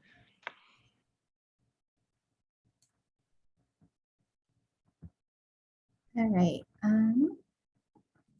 Just per Davia's chat there, I like having a checkbox for the DEI stuff too, because I think it heightens people's awareness of how they're thinking about it. And clearly we're thinking about it as well, so. Also really keeps you from creating those squirrely answers when you feel like you have to, even though it's not related. So that's very true. Yes, and those questions take a long time for people to write, and definitely, I like the word squirrely. Sometimes it does put a smile to your face as you connect the dots. And it takes time, and we don't want applicants to waste their time. So it sounds like that's pretty good. We have technically lost our chair, but we are recorded, and I do want to make sure we at least continue this conversation. Although we don't have quorum anymore to actually vote on it. I do want to discuss very briefly, and we can have the opportunity to do this again later on, is I might ask Mark if you're comfortable kind of starting our conversation about overhead, and maybe I can tee us up here. I've had a conversation with Carl about this and a little bit with you, Mark, is the concept of OCRF's uncapped overhead amounts. So currently OCRF is one of the few grants that I'm aware of, actually pretty much the only one I'm aware of per se, that has no cap on what they are allowed or what we are asking for overhead. And I'm just going to give 1 second. Carl's entering. So can you hear this conversation? Hey, Carl, I'm just, so basically make sure that you're aware, we kind of settled on, and I'll summarize this in a meeting summary, having a checkbox on the application that says, does your project relate to drought or not? Having it ungraded just so we can collect that information and not really have any sort of tie into making an applicant shove their project into a drought related project hole. So that's kind of where we settled there. I was transitioning on to the conversation about overhead, and we just started that kind of as one of the next things to cover. Are you comfortable if I continue? I am. My phone overheated and I had to cool it down. And now my laptop is about to be out of battery. So we should move on with any action item as Perfect. This quickly is as technically possible. the last one that will definitely need you there. So it's just summarizing, OCRF doesn't have an overhead amount. One of the few grants that doesn't, I think that was initially really started in order not to hinder our smaller applicants and the individuals that are really up and running. That said, as OCRF developed, honestly, our smaller groups are not asking for large overheads. The smaller groups tend to ask for anything from 6 to 12% overhead. It's actually our largest applicants, the universities and the government agencies, that are asking for in the 20s, some even in the 40s.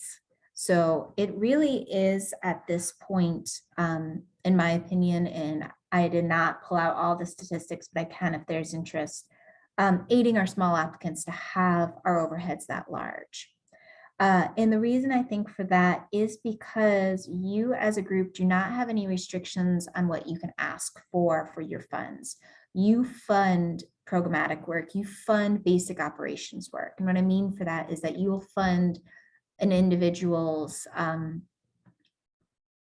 program director to help run a project. You'll fund project staff. You will fund all sorts of different things that normally don't come into other funding streams.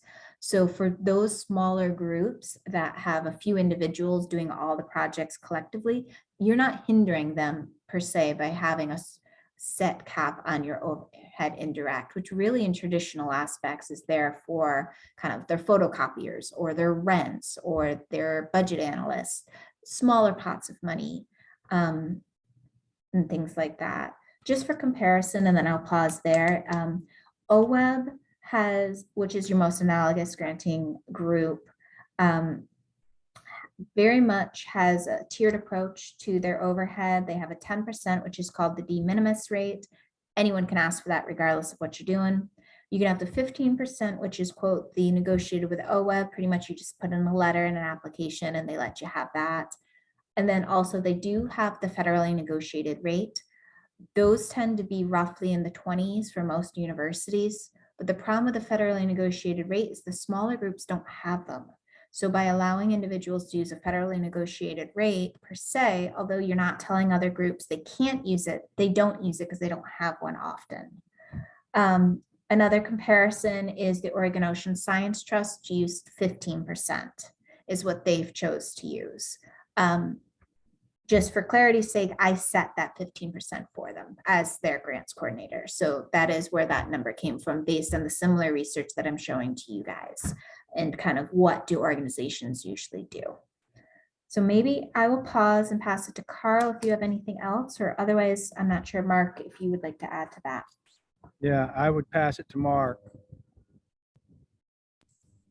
I don't have a lot to add other than that one of our criteria is, are the funds being used efficiently?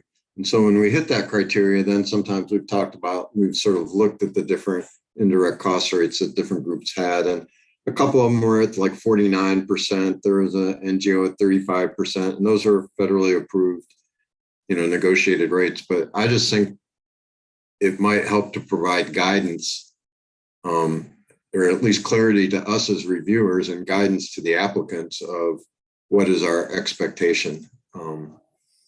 And I think, it'd be interesting to hear also from some of our partners out there on the receiving ends of these grants, how they would feel about, say, if there was a 15% indirect cost rate. And it does get a little muddled because some people then are going to write proposals and they're going to have costs that might be covered under an indirect cost rate as a line item. And that's a rabbit hole that I don't think we want to get too far into, but I just think guidance on an indirect cost rate could help everybody at some point. Kelly, we'd really like to hear what you think about that. Yeah, I think it's, I personally, I do the same. I don't really golf at a really large, I mean, I don't really like anything above 20% either. Just personally, it feels that way, but I do know universities sometimes have 40%. I think of OSU has like a 40% overhead. Personally, we have a nonprofit that we run, and then also the district, and the district has a federally negotiated rate, which is a huge process. And you have to be very meticulous about all your line items and your denominators and numerators. So it is definitely something I think that's figured out. Now, what you tuck in that number, like Mark said, is, that's kind of your own doing a little bit. You do have to verify that, but honestly, the nonprofit, it's one staff member. And so 10% overhead is like great for us. Like, honestly, if most of these small organizations that don't have them, that 10 to 15% is going to cover you and probably also add a little to the bank, which is always good, I think, for small organizations because we'd have so few unrestricted funds. So I think once you can start to add a little bit of that up, you can think about it, I feel like, in a more positive way. I know everybody hates overhead, but really in our organization, it has allowed us to expand employment. We have used some of those funds, to build out positions in the future. We've built some of those funds have gone into later pods where we've putting people into training, monitoring work, those kind of things. So I do feel like most organizations are not out there just like blowing their money on dumb things, to be really frank about it. But yeah, OWEB, if you do the 15%, you have to, it's more accounting for sure. You have to turn in receipts for every single little thing and then account for that. But the 10% is just, you just get it, you get it. So again, ours is 16.98 right now, and it's been kind of holding around there, 14%, 16%. I don't know, Brian Barr's on the call still. He's got one, I'm sure, too. with the Rogue River Watershed Council, but I would definitely not set it any lower than 20% personally, just as like accepting a level of something. I wouldn't give everybody 20%. That's not what I'm saying. I would suggest a tiered approach as well. So Kelly, let me understand that again. Can you explain, like, what number do you think we should have? Yeah, well, I would vote for a tiered approach, a bit like maybe the OWEB. I think if you have a federally negotiated cost rate and you want to use that, I think you should go for that. Personally, my employer will not let us go for grants if we can't cover the indirect rate. So if we cannot get that indirect rate, that means she doesn't have a job and she can't have, it pays her salary and other things too. So it's definitely, the castle starts to fall apart when you start taking little bites out of that indirect along the way. So I would suggest people who don't have a federally negotiated, if we want to go 10% or 15%, and then if you have a federally negotiated and you want to use that, you should be allowed to use that as well. That's my personal input. So those like the ones that the universities use, are those federally negotiated? Yeah. So they get 40%. They're big. So I don't know if there's a way around that. That's why I was saying, could you still cap the federal indirect, but I don't know if you can do that once you've negotiated that. Like on our end, could we say we'll accept the FDIC up to 20% or something like that? There might be, and I don't know exactly, Davia, I'd love your input on this. We might be able to put a cap as in like 16, 17% or a negotiated rate with ODFW, because I know we have negotiated rates with many of the universities that I don't know if they're in alignment with the federal rate. Davia, what are your thoughts? And this is just a spitball. I would obviously have to go through contracts in my internal department. Yeah, I'm not sure. I think a lot of the ones that we would use are probably the federal rates that ODFW just adopts. I have heard from some of the university applicants that if we cap it, that's all they're able to ask for. So essentially we have had applicants say, I have to ask for whatever 40% unless your requirements don't allow me to. And so I think that is one option. And I'm not sure how you fit that into the tiered approach. But that's one way to look at it. Yeah, and I know that we as ODFW have a negotiated rate with OSU that was in the 20s, which is not their federally negotiated rates. I think it's a little bit lower because I know that when I was in the Marine Division, had to fall back on that a couple times to make sure budgets worked. So it sounds like I'm hearing. Charlotte, Marat works with a lot of these nonprofits. I'd be interested to hear what Marat thinks about this. Oh, I don't know. I haven't been super intimate with grants lately, but I agree. I think the tiered approach sounds reasonable. And, the people that are dealing with it every day, Kelly and others, I think probably have a better perspective on it, but the tiered approach sounds very reasonable to me. And it is hard to swallow the 40% gulp. And if there is a way out of that, then I think we should try. Thanks, Marat. Charlotte, what was your experience when you went with the Oregon Ocean Science Trust to 15%? So they did the 15%, and most of our applicants said that their admin department was not happy at all, but they allowed it. And to be clear, I was working with universities that tended to do this work anyway, so they were really after just more staff time. They already had their procedures and all the back end there. So not necessarily the best analogy here, but they did stomach 15. That said, I do really hear maybe what Kelly is saying and everyone else is that there's a couple approaches that we could do for this time, and I can work with my contracts people to figure out some appropriate language. It sounds like across the board, there's interest in not going over a federally negotiated rate, period, end of story. Is that sound like what people are thinking about? Can you What say do you that mean? again? They go over it. What do you mean? Or like Basically- having a tier or a top on the. Yeah, Okay. so basically saying you may ask up to a federally negotiated rate if your organization has one. Mhm. Yeah. And but what you that just wanna does is cap- Yeah. that caps the universities at least and Mhm. some of those kind of larger groups. I mean, you can also even do a tiered, and I don't know if there's interest to do it now. You do have time, is for this RFP, and we can adjust it later on if you need to, is say 20%, you may ask up to 20% or your federally negotiated rate. Charlotte, and that's exactly what I was thinking right now. And so one of the advantages to that is, again, we're trying to help some of these smaller groups that have not been asking us for 20%. And so this is giving them permission in a way to ask 20%. And as being involved with several nonprofits, that's really important to keep the doors open and making these organizations viable, as Kelly so eloquently stated. So I really like, for this round, I like what you said exactly. Like, let's put a limit on it, because I felt sometimes we were just throwing money at places and said, if you got a federal rate, great, ask for that, but no more, and then otherwise it's 20%. I like that a lot. And just know that everybody who does have a federally negotiated rate that doesn't have up to 20% is still gonna ask for 20% too. And there's nothing wrong with that, but I'm just saying if that was me, that's what I would do, because I'm going to make money there doing, and putting into something else. Like, Well, I'm not trying to blow the secrets here, but it No. will be a thing. It's That's- definitely. No, I understand. We didn't have any on it.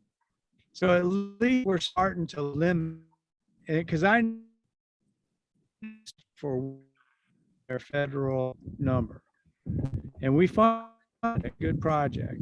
And I think that's gave us some, oh hell, I think I'm gonna be losing you. Yeah, you're pretty blotchy. I was gonna say, Carl, why don't you turn off your video? Might be very helpful.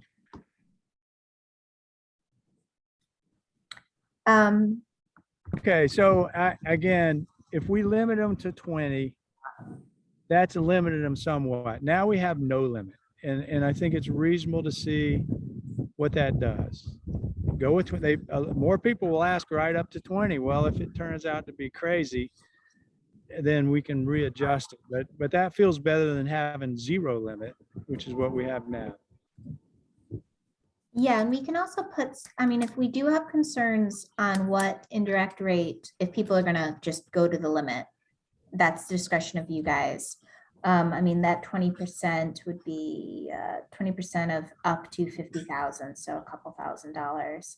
You can actually ask them to give a line item, not receipts, because that's not necessarily what indirect's for, but just say used for XYZ, or leave it vague. I'm seeing Kelly shaking her head, so maybe there isn't an interest in doing that, and we can always adjust it moving forward. It just depends on how picky you guys, in the budget people want to be. I mean, I wouldn't ask the federally negotiated folks because we've already done all that legwork. But yeah, I definitely, I like setting a cap on the.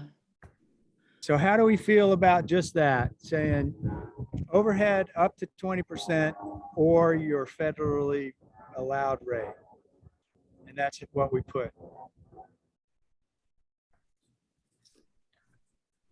I guess I still have a little bit of the mindset like Davia that, I think, and I've seen it with universities too, if OCRF said we just have a maximum rate of 20%, a lot of the universities say, okay, well, we'll go with your maximum.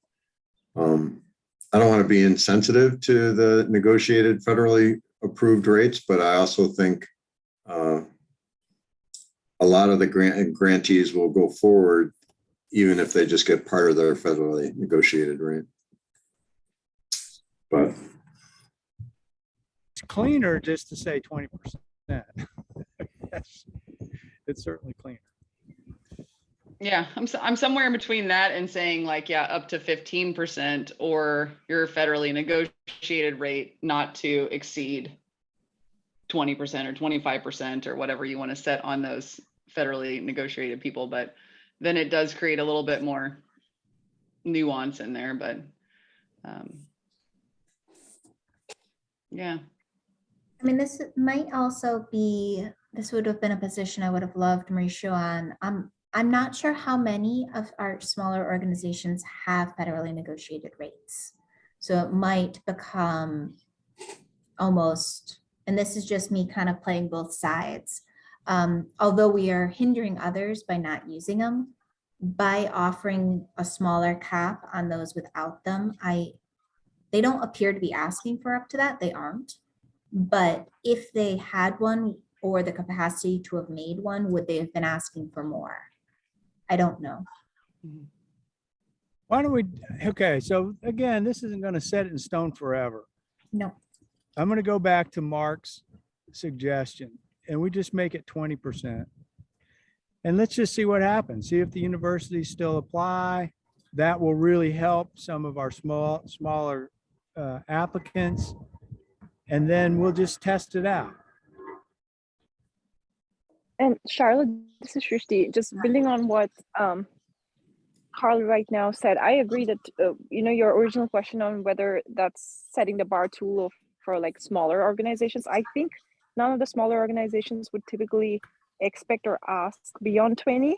So that might not be like a too low a bar, if you will, in limiting their capacity to build their organizations.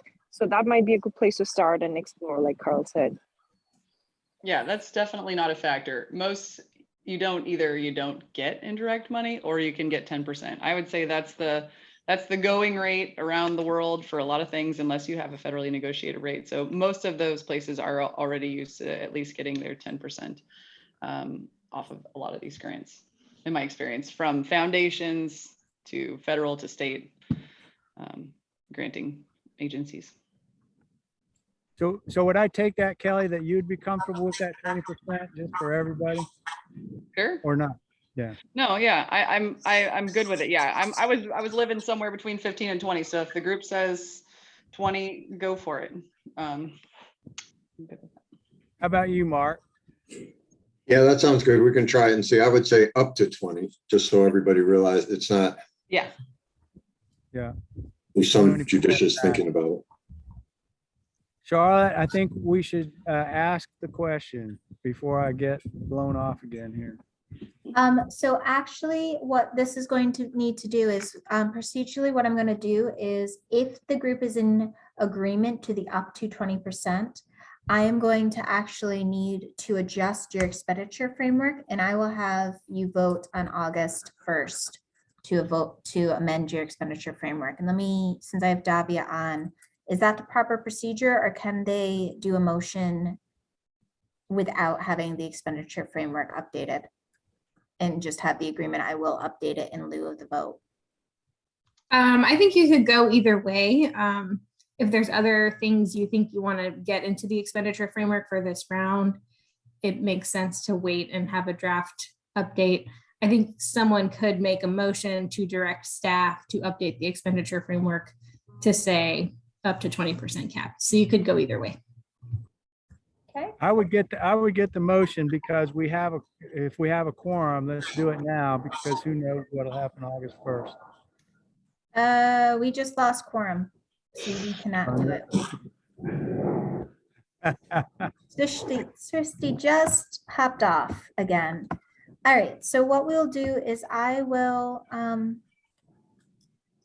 I hear consensus and the intent to have staff update it. There is no motion to decide, but then we'll formally vote once I have it updated. Right. Because I know her connection was pretty bad. Is there any other things that we would like to discuss or consider with the update of the expenditure framework or other considerations? We might have Srishti pop back on, and if she does, we'll then do the motion.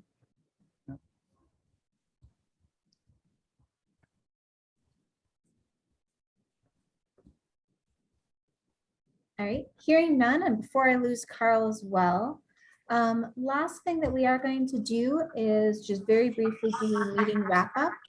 And Carl, as I kind of load up what our next meeting dates are, I'd love you to kind of take that away if you still have decent connection.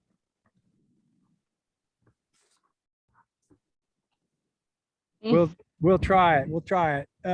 So one of the things we're still trying desperately to get together.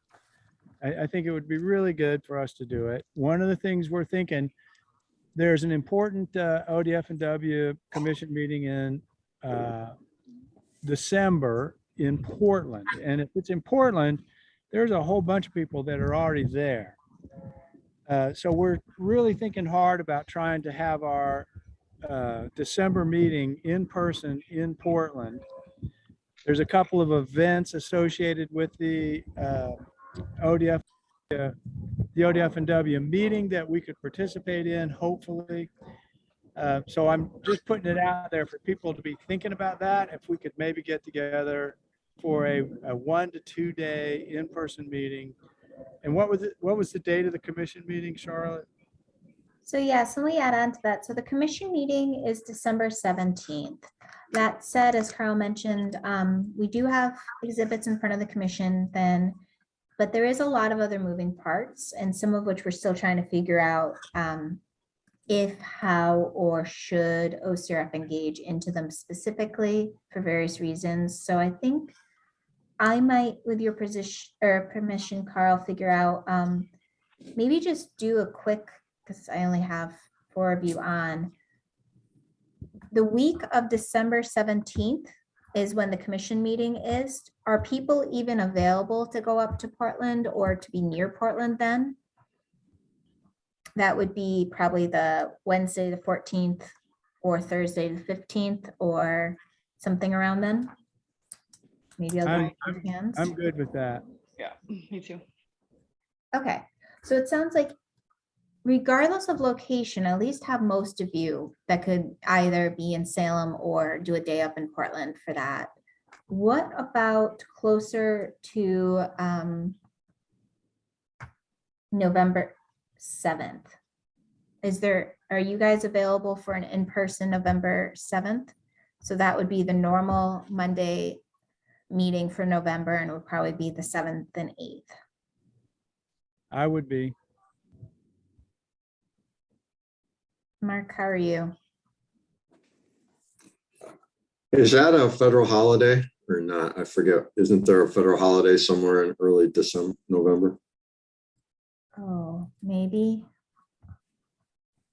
My awkward pause. Does anyone know if there is one? I didn't think so, because I think we got Thanksgiving. There's like election day, but I don't think that's a holiday. And Veterans Day is the 11th. Yeah, that's what I was thinking of. Yeah, the 7th is fine. Okay. So it looks like we could do November 7th and 8th and, or not an and in there. Trying to see if there's appropriateness of kind of lumping that in with the commission meeting. And then we also, just so that everyone is aware, September 5th, Carl, you're going to be traveling. Is that still correct?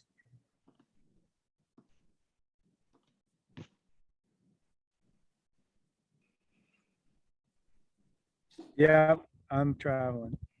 Well, September 5th is Labor. Did you say September? Yeah, it's do I have Labor this? Day. That's Labor Day. Okay, so it would have been the next. How about September? Be the following. So the September 12th. Mm-hmm. I may well be back for.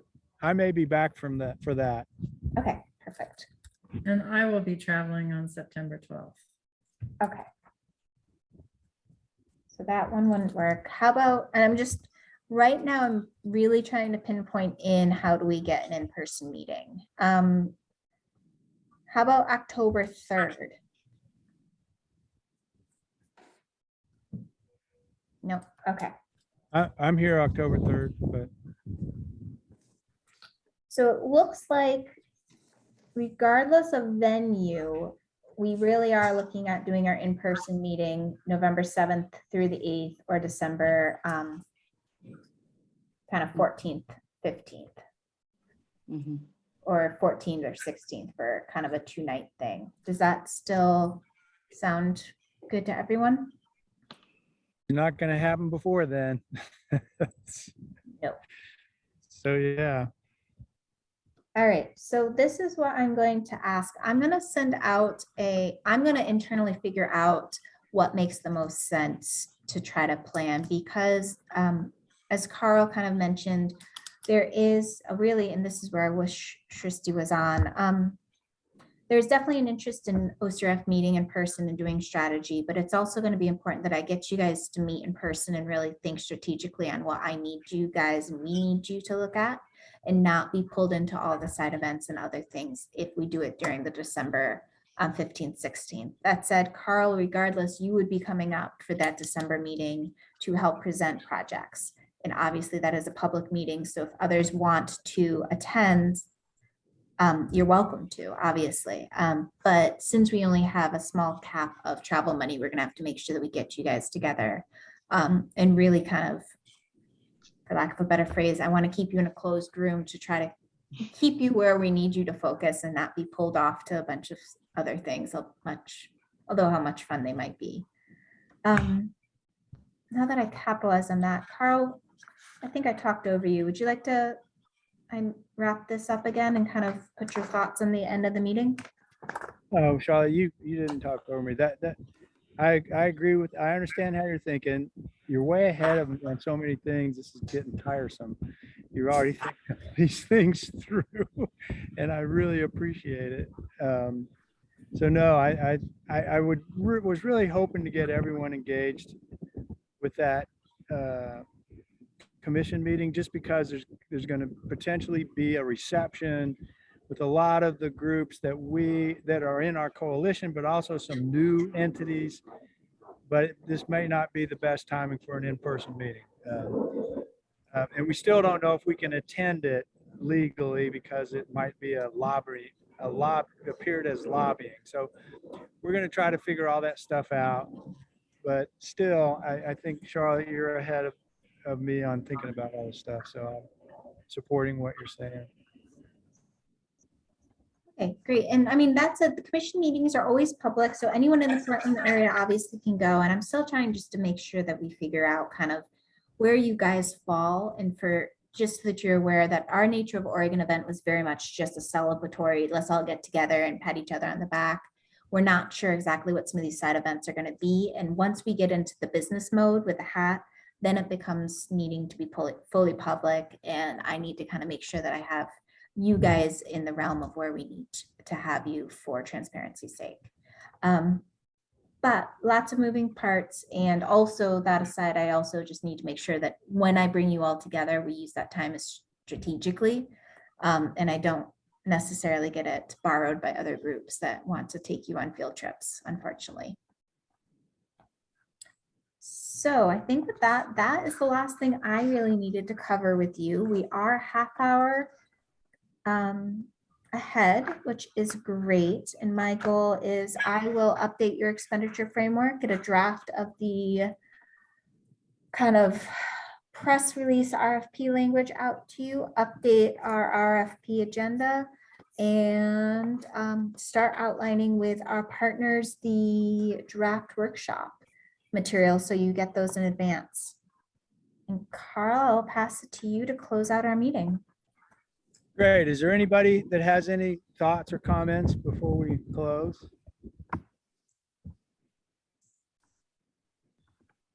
I will Good say, job.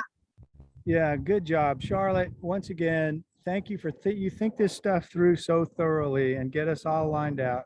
I really appreciate it. You are very strategic in how you make this all happen. So thank you very much. And I will say that this is a lovely neighborhood, but I am so glad I don't live in it. It is the loudest place I've ever been. So I don't know, maybe you can't hear it, but there's just like crazy noise, but otherwise it's a lovely place. And I just saw Davia's hand go up. So I think maybe Davia, if you'd like to add a closing remark or any sort of scheduling thoughts. Yeah, I just wanted to pop on because it could be my last meeting with you all before I go on maternity leave. I might be at the drought workshop.